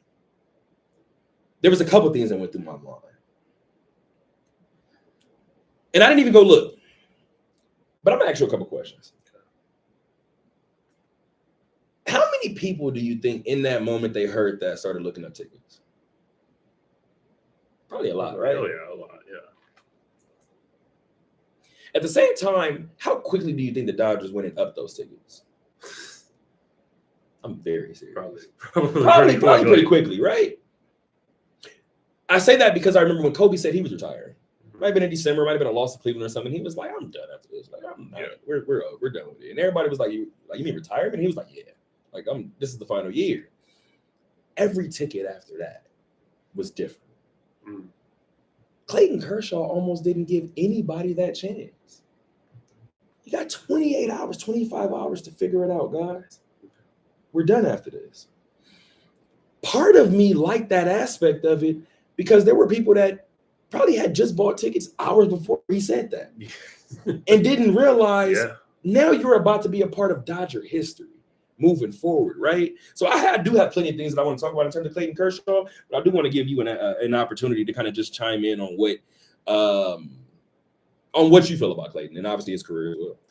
Yeah, I mean, obviously growing up here, you catch a lot of Dodger games, so you just kind of every time Clayton would pitch, you would just have to always put the TV on and say, "All right, what's going to happen today? What could he do?" Because literally, he could do anything. He's the he's the best best left-hander, definitely the best pitcher arguably the best pitcher of this generation, this last 15 years or so. I got one name above him, only one. Yeah, you can say that later, but I always go back to that. It was that clip of 2008 when it was supposed to be Randy Johnson and Greg Maddux pitching, and then we got Clayton Kershaw and Max Scherzer, and there's that clip of Vince Scully breaking it down, showing Randy Johnson and Greg Maddox's career highlights, and then these two young guys that are just making their first start, and it's like they might year or two, and we'll maybe they'll go back to the minors or whatever. We don't know what to expect with them. It's also kind of funny because Clayton, he came up and I don't think he ever pitched with the 51s because I would have to go back and look. I think he missed. He went from Double A and went straight up to the pros. Double A is Tulsa, right? That's the Drillers. Back then it was 2008. 2008 it was. I don't remember who it was, but we gonna come back to it. Might have been Jacksonville or something like that, but just say 2008 was the last year the 51s were the Dodgers affiliate, so we didn't saw these other guys like Matt Kemp and James Loney and Russell Martin. Never saw really. I don't think we ever saw Kershaw here, but just to be dominant and efficient all throughout his career is incredible. To be great to the end of his career where he was battling some injuries and wasn't at 100% says a lot. And like you said, just to kind of give him credit to realize. If he came to this realization, a couple of weeks ago to announce it now, it's like as opposed to, other people maybe announcing it in the offseason and doing like a whole year-long kind of retirement tour. I think that kind of speaks to Clayton as a player. Want to have his one moment to say goodbye, and then kind of just go forward and try to go win another championship or something like that, and then go off into the sunset as far as career. I'm going to give you a number. Do you know that Clayton Kershaw pitched 170 games at Dodger Stadium? Do you know how many he won? Or how many the Dodgers won in his starts? Guessing over 100. 122 and 48. And it's numbers like that make me go, you can't say a negative word about Kershaw to me. And now let's talk about why I said that. There's one pitcher that I have above Kershaw in this generation. That's Justin Verlander. Clayton is the best lefty that I've seen, right? Like, because the other names that came to mind, my dad was naming some names, and I was like, I caught Randy on the back end. So Randy's not with us. Like, Randy's not in this generation. Max Scherzer is there, right? Max doesn't look the same right now. Remember Tim Lincecum? Right? Remember names like that? Roy Halladay, right? The names like that. The only other name that I was like guaranteed is in that top 4, top 5, King Felix. I got Felix Hernandez in there. And Felix never won one. Yeah. So just from that perspective, I told my dad, I said, you kind of can't put anybody else above Clayton besides Justin in this era. And I'm going to stand on it. I'm going to go back to that. You went to 2008. Let me go back to 2014. We could talk about that no-hitter if you want to, but let's just talk about the fact that that was an MVP and a Cy Young season. I don't think that gets talked about enough, right? Yes, we know that Shohei Ohtani looks otherworldly. Clayton Kershaw did that in 2014, and we were looking around going, they're not going to help him in the postseason, are they? Right. And that's the gut feeling that I told my dad. My dad, being a Dodger fan, being a diehard Dodger fan, he's told me millions of times, well, Clayton didn't always have it in the postseason. Wait. Did you like the managerial philosophies of Don Mattingly when it came to playoff baseball? My dad was like, no. Cool. Did Dave Roberts manage scared for the first 3 years as a Dodger manager? He said, yeah. Okay, so what are we talking about? And then it gets awkwardly quiet like that, right? And I told my dad, I said, I think we're at a point to where we have to start being that now. So I told my dad, when I have kids, I'm looking to you. When they look to Clayton's playoff record or whatever the case may be, I'm looking to you to explain that you guys called on him 3 days after he started.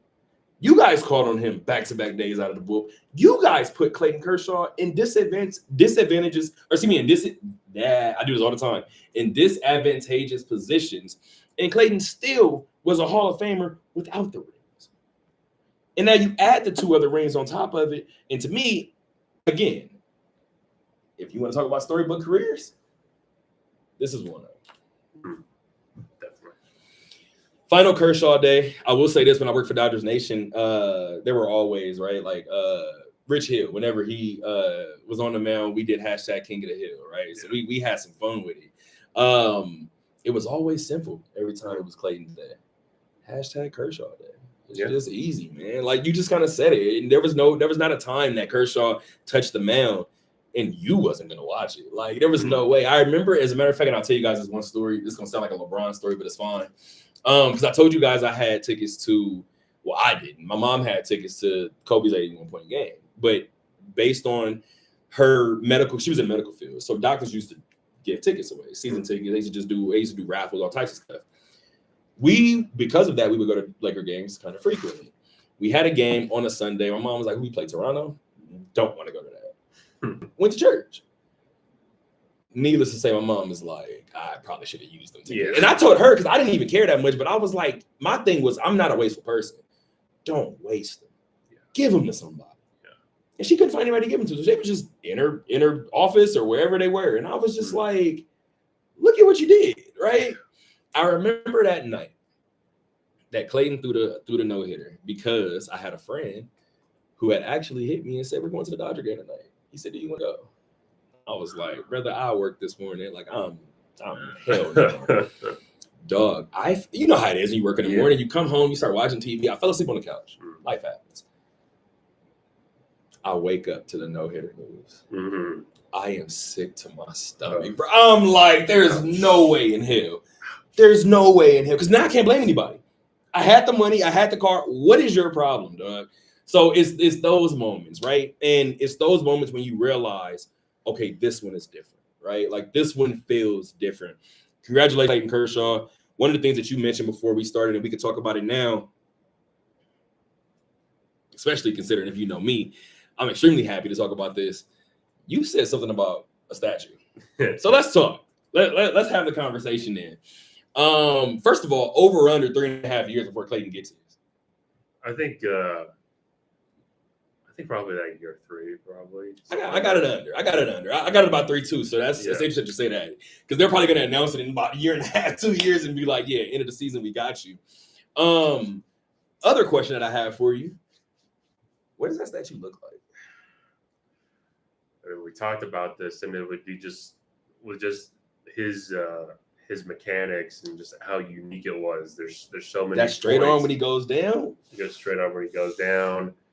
He's up, kind of like up like this, or that would kind of be like an intimidating statue of him just looking at the batter, like this, or he goes to pose like that. But I'm thinking about, like, when I said arm straight down, I'm on the delivery. I didn't think about the actual, like, if he's going from the stretch. Yeah. Ooh, because the arm straight up, that is a Clayton mannerism, right? I think what's also important to mention is the 12-6 downer curve is going to be the pitch that he's known for, right? Like, I don't think I've ever seen a curveball move with, or have that much drop to it. So that's why I think the mechanics is interesting, like you said, like having some sort of image where it shows his mechanics, similar to the Mark Burley situation, right? I like both hands up after the Colorado no-hitter. I do like that one. That one almost feels like the one that Kobe picked for himself after 81 points, right? The one finger up. That wasn't one that I had, but obviously, God bless the dead. Vanessa Bryant said that was what he picked. Mm-hmm. And I just thought that was dope that he envisioned all of his highlights in number 8. And he was like, that was the one, right? And for Clayton, I would love to know what he feels is that one, right? And the other thing that we mentioned when we were talking before we came on, that image of, and I said Clayton was a Hall of Famer before he won a World Series, right? Then he wins the World Series, and everybody talks about how it was a shortened year. And then he wins it last season, and he has that image where he's holding a microphone, or he's screaming into the microphone, but he's holding up the World Series trophy. I don't know how many people we want their statue to be like linked to a certain championship or feel like that's why they got the statue because it was because of that championship. If you know Clayton's career, that was the only thing missing from the resume. Yeah. So I'm kind of cool with both arms up. I'm kind of cool with the World Series trophy. You convinced me with the arm straight up, and you convinced me with the arm straight down. I think you can go a lot of different ways with this Clayton statue. Yeah, we'll see what he wants. I'm sure he'll have some input on that. Absolutely. Like you kind of, like I remember the San Diego, the Trevor Hoffman statue. Mm-hmm. He's up with the leg kicks. He's always had the big leg kick, and the Tony Gwynn statue. That's another good statue. Let me just kind of slip in my mind what it looks like. It's not stats. Well, you can look up those too. But he's got plenty of those. Yeah, he's got the nice smooth swing on his statue, and it's kind of like I think I have these pictures. That's the Trevor Hoffman one. That's the Trevor Hoffman one. This is the Tony Gwynn one where he's kind of mid swing, and I think of how they have it set up. It's Tony Gwynn's on one end, Trevor Hoffman's on the other end, so it's like they're throwing to each other. Oh, that's insane. Yeah, and keep in mind, I've never been to Petco. Oh, so you gotta go. You're not the first person to tell me that. You gotta go. I gotta do it. Do it. Matter of fact, like it might be like a mid-season, like randomly I might hit you in the middle of July and be like, hey, so I'm gonna go to this Padre game. You coming with me? Oh yeah. So I'm absolutely with you just from the standpoint of Kershaw is kind of in a league of his own, right? I saw ESPN LA post something and I thought it was really, really dope. They said the only athletes to spend their entire career in LA.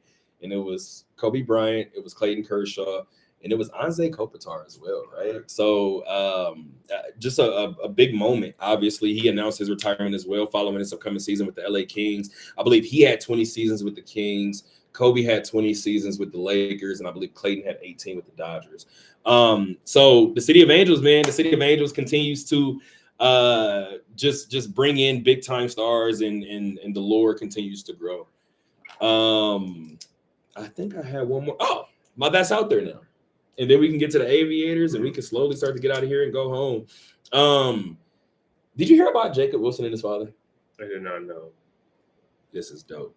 So there's a video of Jack Wilson, who is Jacob's father. And of course, if you don't know who Jacob Wilson is an all-star shortstop for your Athletics, if you are an Athletic fan. But there's a video of Jack Wilson when he played for the Pirates, right?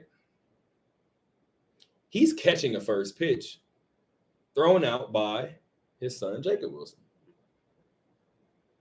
This past weekend, I just told you the A's played the Pirates, right? Yeah. They played them in Pittsburgh. So maybe it's a good time to let you guys know that that's out there now, Pittsburgh, that's out there now, Athletics, because they did a role reversal. And Jack Wilson threw out the first pitch on Friday night. And who did he throw it to? He threw it to his all-star shortstop son, Jacob Wilson. When I tell you, I watched that video and I said, anybody who tells you that there's no crying in sports, you are absolutely wrong. I watched that in the bar and was like, what? I'm supposed to play a game after this? Yeah.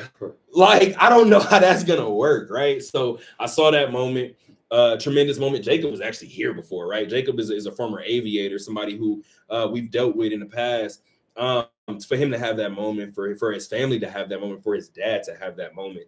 I'm not gonna lie to you, I couldn't probably go play a baseball game after that. But definitely a dope moment. If you get the opportunity to go check it out, please go check it out. That's it, man. I have aviator news and we can get out of here. Yeah, let's do it. So we're gonna tell these aviator stories in 3 different ways. We're gonna give you guys the most recent breakdown, which is the last series, right? The last regular season series, actually. Then we're gonna go into a season recap, which will probably be the longest part of this second half of the show, and then we'll end with the playoff breakdown. Yeah, and we'll talk about what Tacoma has coming, or what Tacoma has in store for Vegas, and vice versa for what Las Vegas has in store for Tacoma. But most recently, the Aviators split 6 games with Salt Lake to end the regular season. They actually dropped yesterday's season finale 8-4. The thing with this group over the last, it's a month now, right? Yes, it's August 21st. Over the last month or so, I've had conversations with Fran Reardon about this group, and one of the things that we actually talked about most recently, and I think I actually have the audio here, we talked about not being able to close games. And in terms of the ability to not be able to close games, this group has had the inability to do it recently. And I ended up asking Fran, I was like, does that concern you, right? Like, I think the word I used was alarm. And it's important to know when you're having these conversations with these coaches and players and things of that nature, you want to make sure that you go about it in the right way in terms of just verbiage, right? Like, verbiage is everything. And I said, does it alarm you? Because the first thing I wanted to say was, does it scare you? And then I was like, he's probably not going to want to answer that one. Let me see if I can do this one. And the word I landed on was alarm, right? And I said, does it alarm you? And maybe I should play it. But Fran was like, yeah, it does. I said, okay. I said, I didn't think I was going to get that answer. So he said, yeah, it does. He said, because this is guys, like a lot of these guys are getting their first shot at AAA, right? So not finishing games usually comes down to a couple of different things. Either you're trying to be too fond of your pitches or you're not finishing them, right? You're thinking too much out there on the mound. It could be a multitude of things as to what the actual reason could be, right? But he said it concerns him, and this was actually my second question to him. He said, because also the time of year that this happened, right? Like you're trying to, at the time of year where you're trying to build as much momentum and as much positive muscle memory as you can, the Athletics are kind of going in the Aviators are kind of going in the opposite way, right? In that regard. And one of the things that Fran said, and this was my third question, we also don't have the same team, right? And we'll get to it when we get to the season recap, how much this team has changed all season long, but they also don't have the same guys. So like he was saying, not only are we grabbing guys from AA, we're going and grabbing guys from single A. Like we actually went and got a guy recently from, well, obviously this is something that Fran is breaking down, but they just actually went and got a guy from the Arizona Developmental League, Zane Taylor, to pitch on Saturday, I believe it was. So there's been a lot of movement, and it's not only been, you talked about Clayton Kershaw skipping AAA, you've had guys skip double or single and double and jump straight to AAA baseball, right? So it hasn't been an ideal situation in the last month or so for this group, but over the past couple of years, we've had moments where this hasn't been ideal for this group because of so many transactions, right? I had a conversation with Chuck Johnson, who's the GM, and he was like, we've had 200 transactions. And I kind of laughed, and he was like, no, I'm giving you a number. Like, I'm telling you something. 200 moves, man. I said, how do you even have the time to do 200 moves? But guys are going on developmental lists, right? You have 4 catchers on the roster at one time, and then you look up in the middle of August and you don't have any first baseman on your roster. So this Aviator team has literally pretty much gone through everything this season, right? So it ends the second half 34-40 in the second half, but overall 83-66. I want to have a lot of fun with this because I just told you what their overall record was, right? But minor league baseball, I believe after COVID, so what was that, 2021? They went to the first half, second half type schedule, right? So if you guys are unfamiliar, minor league baseball is split up into 2 halves now. So your first half, you're going to have your first half winner, which ends sometime in, I think, in the third week in June. So halfway through the year, a little bit before halfway through the year, you say, you know what? This is the cutoff. So whoever has the best record in the IL as well as the PCL, you guys already punched your ticket to the playoffs. You guys are good. And then the second half, whoever wins that half, they'll take you guys on. Do you want to know what the playoffs bracket would look like if it went overall record? Went overall record Instead of doing the halves. I looked it up and okay, talk to me. I looked and I saw Tacoma had the best overall record. Okay, they do. And then Las Vegas, the Aviators, they were in third place. They were, because do you know who was second? It was Oklahoma City, right? I know my dad is fuming right now. I know he's at home because technically speaking, if Alex wants me to say it, I don't really want to, but technically speaking, Tacoma's the best team in the league at 85-64. The Comets now are only a game worse. The Comets were 84-65, and then usher in our Aviators, right, sitting at 83-66. So technically speaking, the Aviators were the third best team in all of the Pacific Coast League this year. I mentioned it earlier. I'm going to mention it in this recap. I mentioned it earlier this year. This team didn't want to see Oklahoma City in the playoffs. I'm just letting you guys know something. This team hasn't been good against the Comets as of late. And sure enough, it's something similar. It's something similar this time around. The Aviators lost their first outright series this season to the Oklahoma City Comets. And now you have this, right? And then just to kind of round out the field, El Paso was fourth. El Paso was 81-64. So if you did have a full PCL bracket, you would still get Tacoma and El Paso, but you would get Las Vegas and Oklahoma City. Yeah. So it would be relatively interesting if they were to go to a 4-team or an 8-team playoff, but a 4-team PCL, 4-team IL as well. Just be interested to note. And last night when I was doing my research, I was like, this is probably some good information to have for you over there. But up next, starting tomorrow, 7:05 p.m., Tacoma. I actually just told you guys I was getting some live confirmations on air, so you guys will see me kind of tinkering with my phone a little bit. It looks like we'll get over the 2-hour mark, but I don't know if we'll actually get to the full 3-hour mark just because the show ran so smoothly. We haven't had too many hiccups. We actually were able to start exactly on time, considering everything else that we had with all of our changes today. But bigger than that, best of 3 series starts tomorrow. It will be on this field, 7:05 p.m. You get Tacoma, you get the Las Vegas Aviators. Las Vegas hasn't been in the postseason since 2019, right?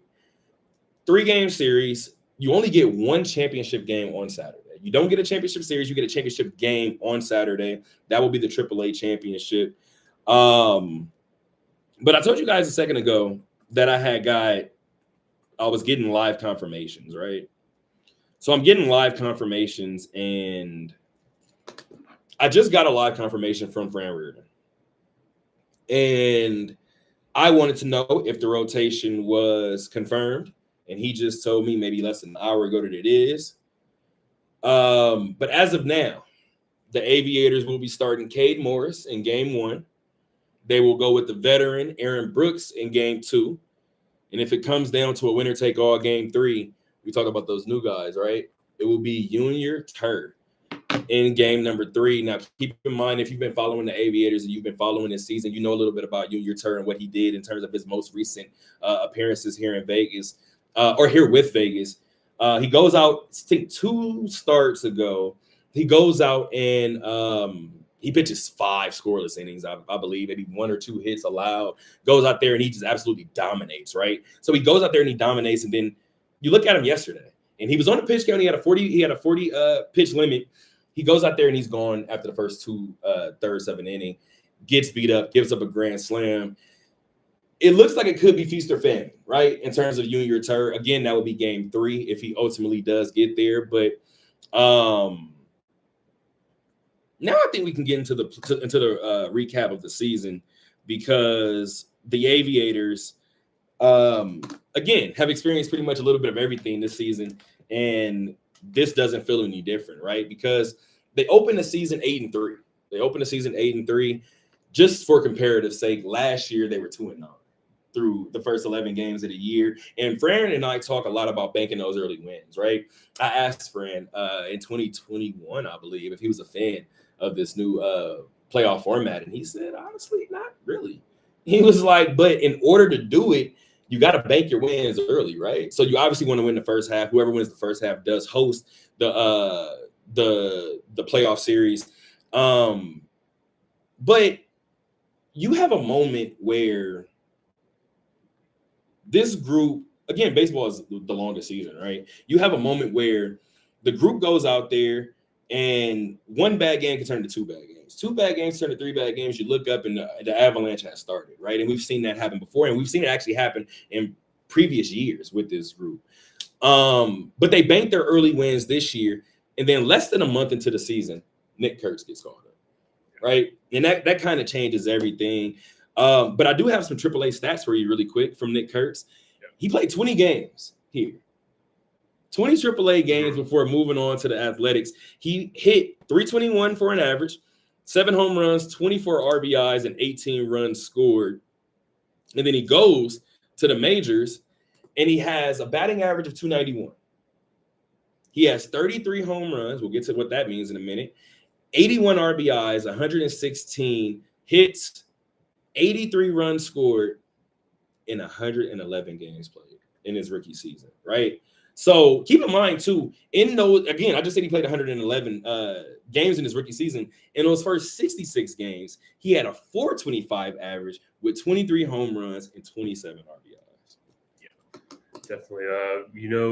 We knew early on that his time in Las Vegas was not going to be that long. He was not going to be here for that long. And of course, we saw spring training and the end of last year just what he can truly do, and he's getting that opportunity to do that at the majors. So it's always one of the great things to see is like that these guys come up and young guys, and they're the guys kind of always remember the guys that might not be here the longest as far as what their impact is, because they want to get them to the big leagues and play. And like you said, one of the many call-ups that the A's made during the season. Yeah, and you talk about guys like making instant impacts and you feel like they're not going to be around for long. I had the conversation with DC maybe last month.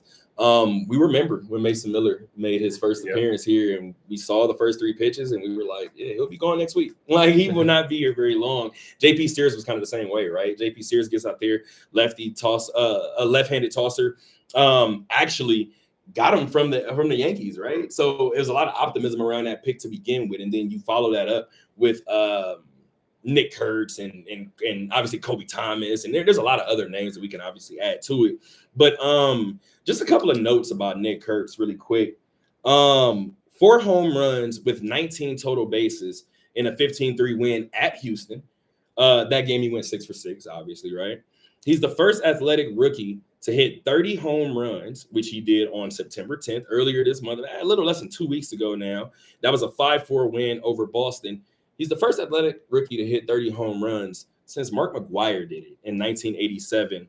And then you follow that up with something that he did a little over a week ago, right? On September 13th, a 493-foot grand slam in an 11-5 win over Cincinnati. That's the longest home run in Major League Baseball in over 2 full years. So yeah, man, I mean, you look at Nick Kurtz, and I mean, he loses out on some developmental opportunities, I guess, in terms of AAA baseball, right? But he still has all the other developmental opportunities given to him with the Athletics, right, as a whole. And they've given him a chance to make his mistakes. They've given him a chance to, even when he dealt with an injury, he why am I blanking? He never came to AA or AAA. He went straight to, I don't think it was Lansing, but he may have went to almost like rookie ball, right? For, I believe, a game, and went right back up to the major. So I think you kind of understand what the idea behind what Nick Kurtz can be, right? In terms of, at least at the very least, in terms of excitement and commitment to him. It appears that they are most definitely going to commit to Nick Kurtz, and we talked about moving to Vegas. You need something to sell, right? So you need the Nick Kurtz, you need the Lawrence Butlers, you need Brent Rookers.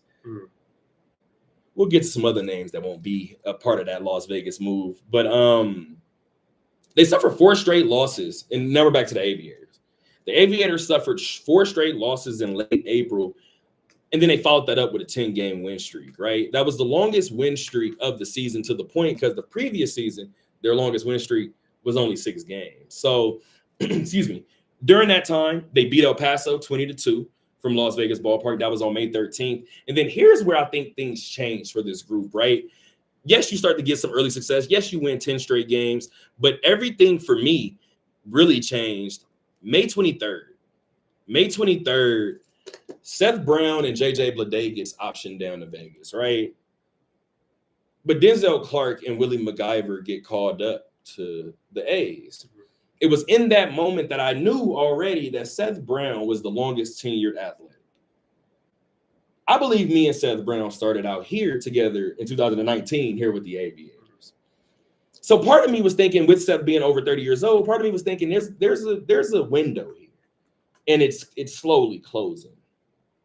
And then slowly but surely, Seth ends up, he dominates. He comes down here to AAA. He dominates. He gets called up. He gets designated for assignment. He opts free agency, or he elects free agency. He ends up with the Arizona Diamondbacks, right? So now your longest tenured A has changed just that quickly, right?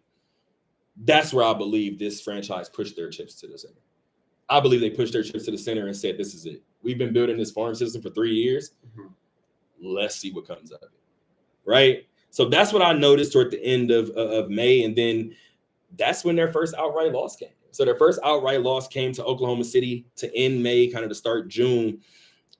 And then a week later, Las Vegas starts their season-long 12-game win streak, right? So you just have a 10-game win streak. You make some changes. You stumble a little bit, and then you win 12 games to follow that up, right? So you win those 12 games. In the process, you pick up your second sweep of the season. You sweep El Paso, or excuse me, not El Paso. You sweep Salt Lake. And in the midst of that win streak, you clinch the first half. You clinched the first half on June 19th. You actually clinched the first half on the second part of a doubleheader. So you're in Sugarland, you're playing the Space Cowboys, and I asked Fran, I said, so if you guys win, or if you guys had have won after game 1, what does the celebration look like? Because you only got like 30 minutes until game 2. And he said, honestly, he said, we had that talk. He said we were going to give out a whole lot of high fives and a whole lot of hugs, and then we were going to go play another baseball game. He said, thankfully, it didn't happen that way. He said, because I think we would have been pretty anxious during that second game, right, to get to the party. Sure enough, the Aviators were able to clinch. Sorry, brother. The Aviators were able to clinch in that second game. Then the celebration commenced, right? The celebration commenced. I do want to pause that for a split second, because this team has not been the same since then. And I just got to be honest. I just got to call a spade, right? You clinch on June 19th, and then you get to July, and you go 7-17 during July. You're 10 games under 500 in July. And actually, I had a conversation with Fran Reardon about this, and I said, hey, Fran, I said, so what's the hang up here, right? There was a 7-game losing streak somewhere in there as well, right? So I asked Fran, I said, so what's the hang up here? And he said, honestly, he said, we've started out so great that it feels like the laws are starting to level out a little bit. I said, okay. I said, that makes a lot of sense. And then I went to maybe a week later, and I said, hey, Fran, what about now? And I said, well, my dad asked me, and I said, the only thing that I had as a takeaway was the All-Star break is coming up. I said, so Fran, I said, is it kind of a comparison of like a classroom, right? Like, the class is eager. We're inching toward the weekend, but it's like we still got 3 more hours left. Like, let's get through these 3 hours and we can go. Fran said that's exactly what it is. He said everybody wants to get to a break, right? He said, but I have to remind these guys, the Athletics don't care if we're in the playoffs. Yeah. The Athletics don't care if you're tired. The Athletics don't care if you're injured. The Athletics want to see development. Are you improving? That's all we want to see. He says, so as long as that's the case, there are no off days. And now me and Fran had a third conversation in the month of July, maybe early August. And I said, Fran, okay, what is it now? And Fran said, T, it's just coming down to bad baseball. Like now the things, like he said, that we have been, and this is his words, the things that we've built up in terms of habits, we're doing the opposite now. And we're doing them so frequently that the bad things are becoming the habits, right? And again, he'll point to the roster changes and things like that, because around that time, right, between June and July, Kobe Thomas gets called up and Carlos Cortez gets called up. So you have two of your outfitters that get called up, two of your outfitters that have pop in their back, they get called up, and they don't come back. I think Carlos may have come back for a second, but it wasn't long, right? They didn't come back. So you're looking for a spark in a batter's box, and then two of your best hitters get pulled away from you. So it looked different in that moment, right? And then the trade deadline. And this is where I wanted to get to, because there have been mixed reactions, and I'm part of the mixed reactions, mainly because I feel like in order to be a dominant baseball team, you got to have certain set positions, right? You got a good shortstop, you got a good center fielder, you got a good catcher, you got a good starting pitcher, you got a good reliever, you're good. Figure out the rest. Find a second baseman, find a first baseman, find your spots, right? The Aviators believed that they had a shortstop in terms of Nick Allen, right? Nick Allen wasn't hitting up at the next level, but his defense was there. He comes down to AAA, and he's too good for AAA, right? DC likes to call those players 3.5 players. They're better than AAA, but they're not necessarily ready for the majors, right? Nick Allen gets shipped to Atlanta. I said it before the season started. If he rounds into a great hitter, the A's are going to regret that. The A's had a shortstop before in Jorge Mateo. They shipped him to Baltimore. Might have been San Diego and then Baltimore, right? But he got shipped out. Remember that name I just mentioned to you earlier? Actually, both names I mentioned to you earlier in terms of J.P. Sears and Mason Miller. We watched them come to Las Vegas ballpark, catch everybody by storm, and they both went out the door this year during the trade deadline. Both of those guys got traded to San Diego. Yes, they got Leo DeVries on the back end of it, 18-year-old Leo as well. You got somebody, actually you got a couple of different relief pitchers as well. You got Henry Baez. You have Eduardo Nunez as well, who came straight to AAA, actually pitched yesterday as well. That is where I believe the A's organization took, at the very least, a half step back. You had a back-end bullpen member where you knew that you were good. At the very least, again, you want to have as many sure things as possible in sports. And sports is already a field that you can't really have too many of them. So you want to try to entice and ensure that you can have, or you want to entice yourself, and you want to ensure that you have these things kind of sewn up, things that you have to worry about, right? And then they trade their best bullpen guy. And not only do you trade your best bullpen guy, but in the same deal, you trade the lefty starter that you got from the Yankees, who showed so much promise to start the following or the previous season, right? Those are things that can't happen. And those are mistakes that ultimately we may not realize it in the moment, but those are things that may turn into mistakes that may set this team back a couple of years, even after it starts to kind of get the ball rolling.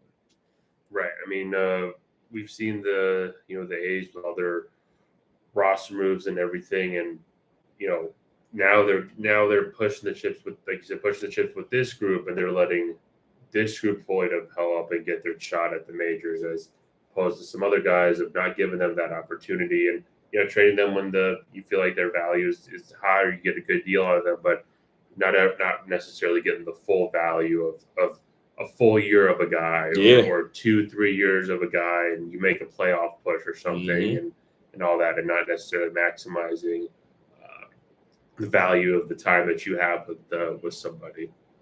Now, we're in August at this point. So let's get to August 15th. August 15th, Brett Harris gets called up. Matter of fact, That might have been the 14th because it was 90s night. So I'm sitting there looking at the Dixie Cup jerseys, right? And I take the picture and I have a conversation with Brett Harris. About an hour and change later, Brett Harris is no longer in that dugout.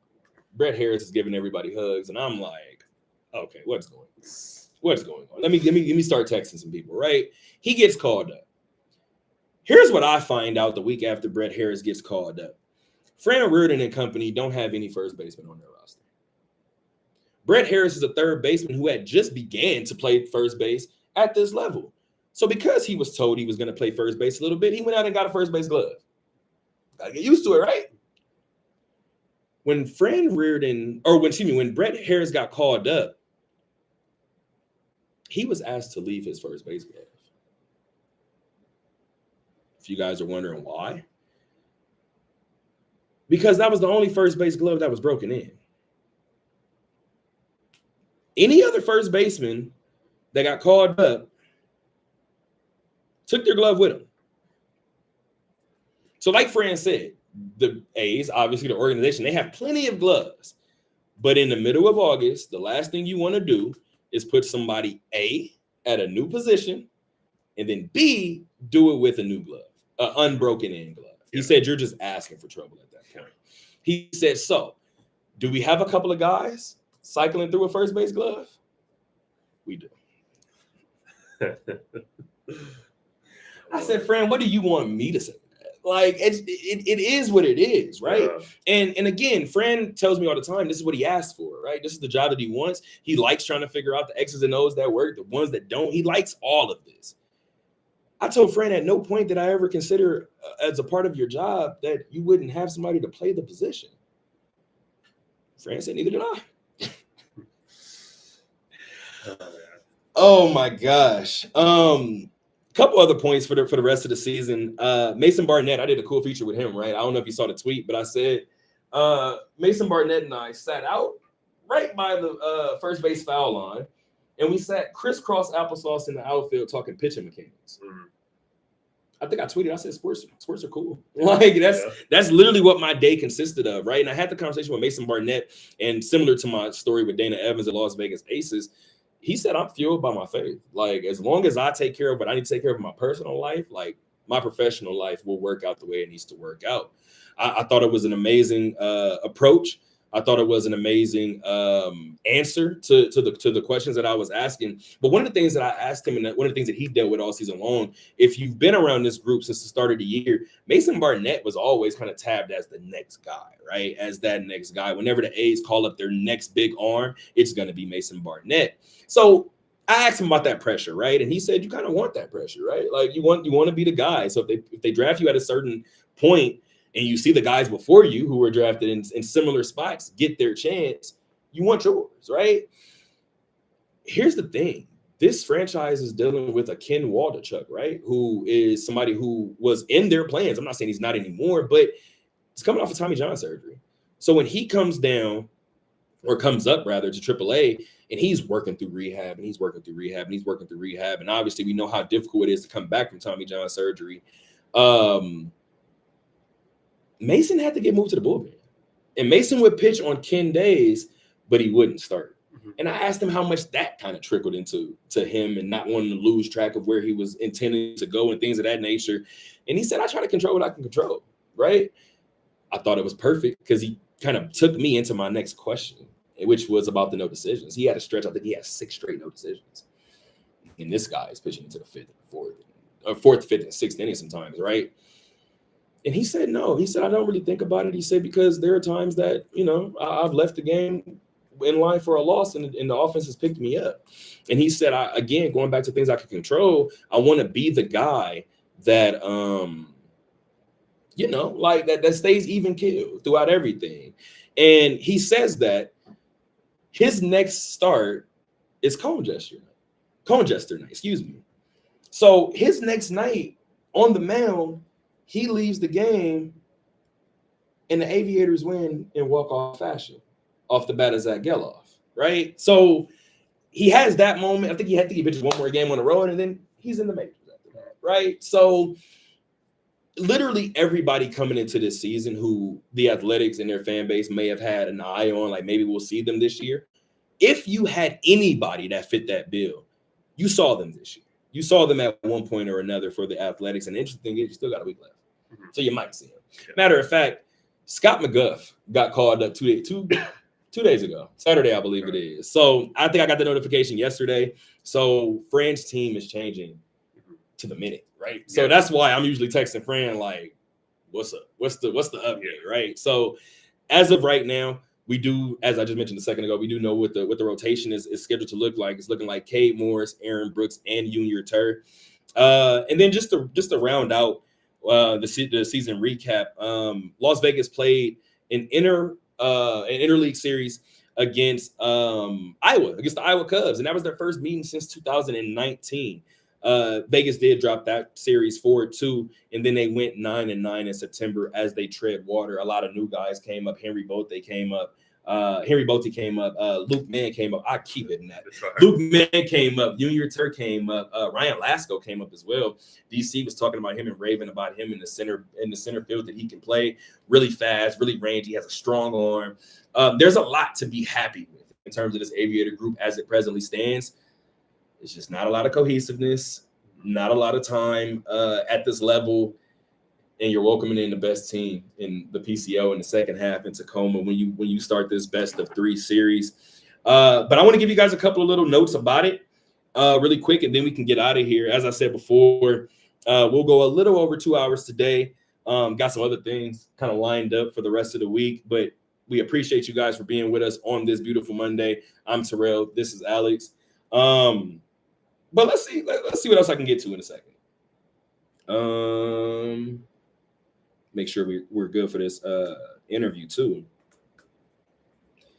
I believe the interview will wrap up the show, so hopefully we can get this confirmation and we can go ahead and call.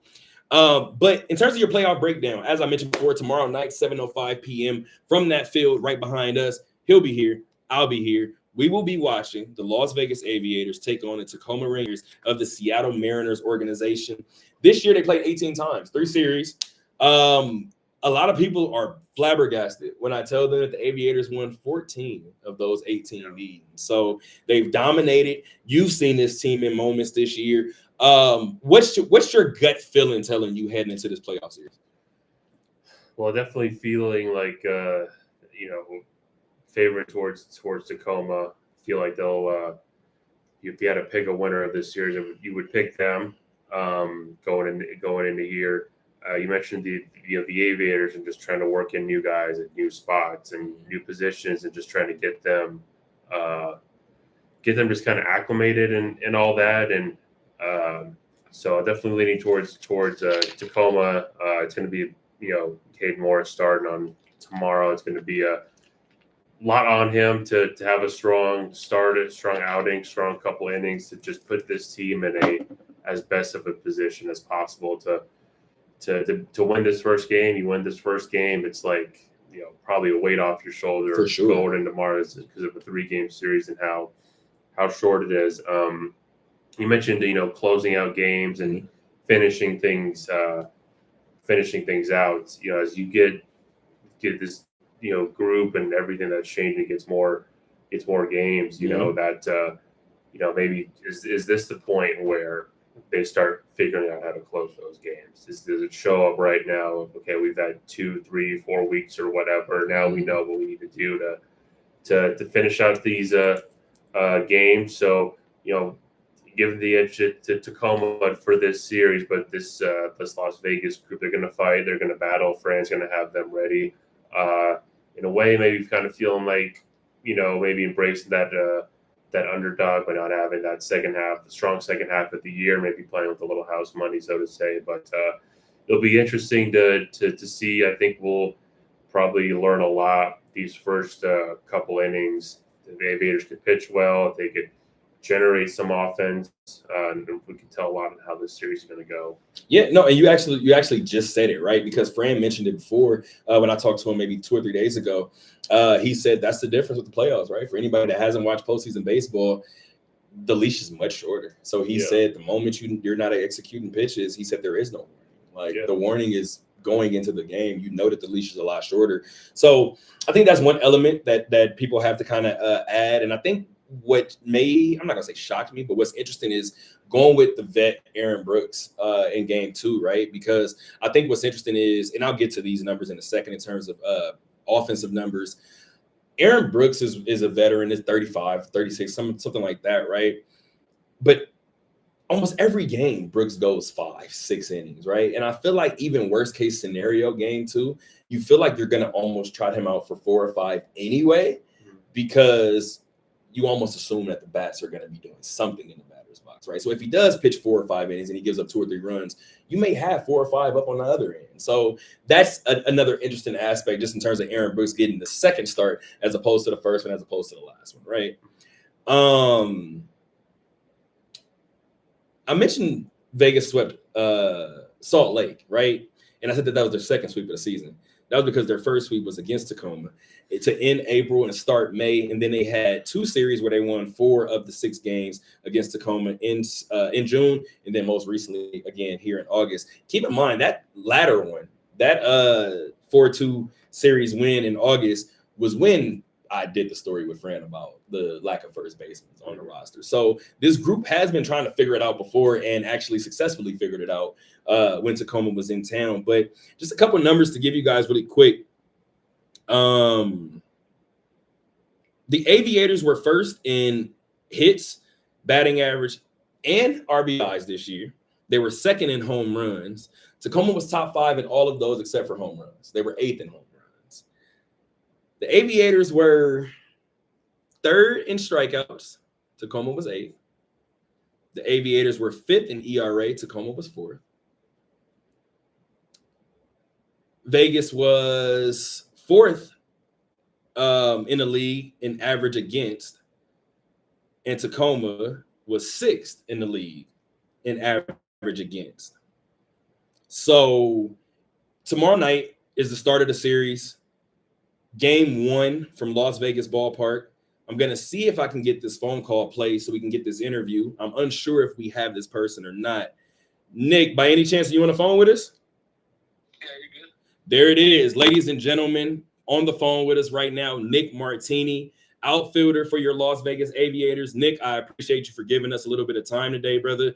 We'll keep it super short, super simple, especially with this being your off day. But first question that I have for you, we did a story maybe a month or 2 ago, and we talked about you joining this group, right? And one of the things that you talked about, you were very, very candid. You said that you joined this group in June, and one of the first things that you noticed was the chemistry of that locker room, right? You said that clubhouse had an energy that was kind of otherworldly. When you first touched down in that locker room, can you give the audience kind of a little bit of a glimpse into what you saw? It just seemed like a lot of these guys, since they had come up together, were like really good friends, really close. Everybody meshed really well. And it was just cool to see, and that's what a lot of good winning teams do.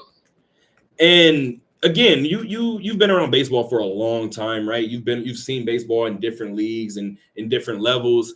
How does a group maintain that carefree spirit, that carefree attitude when you guys hit a couple of rough patches like you guys did in the second half?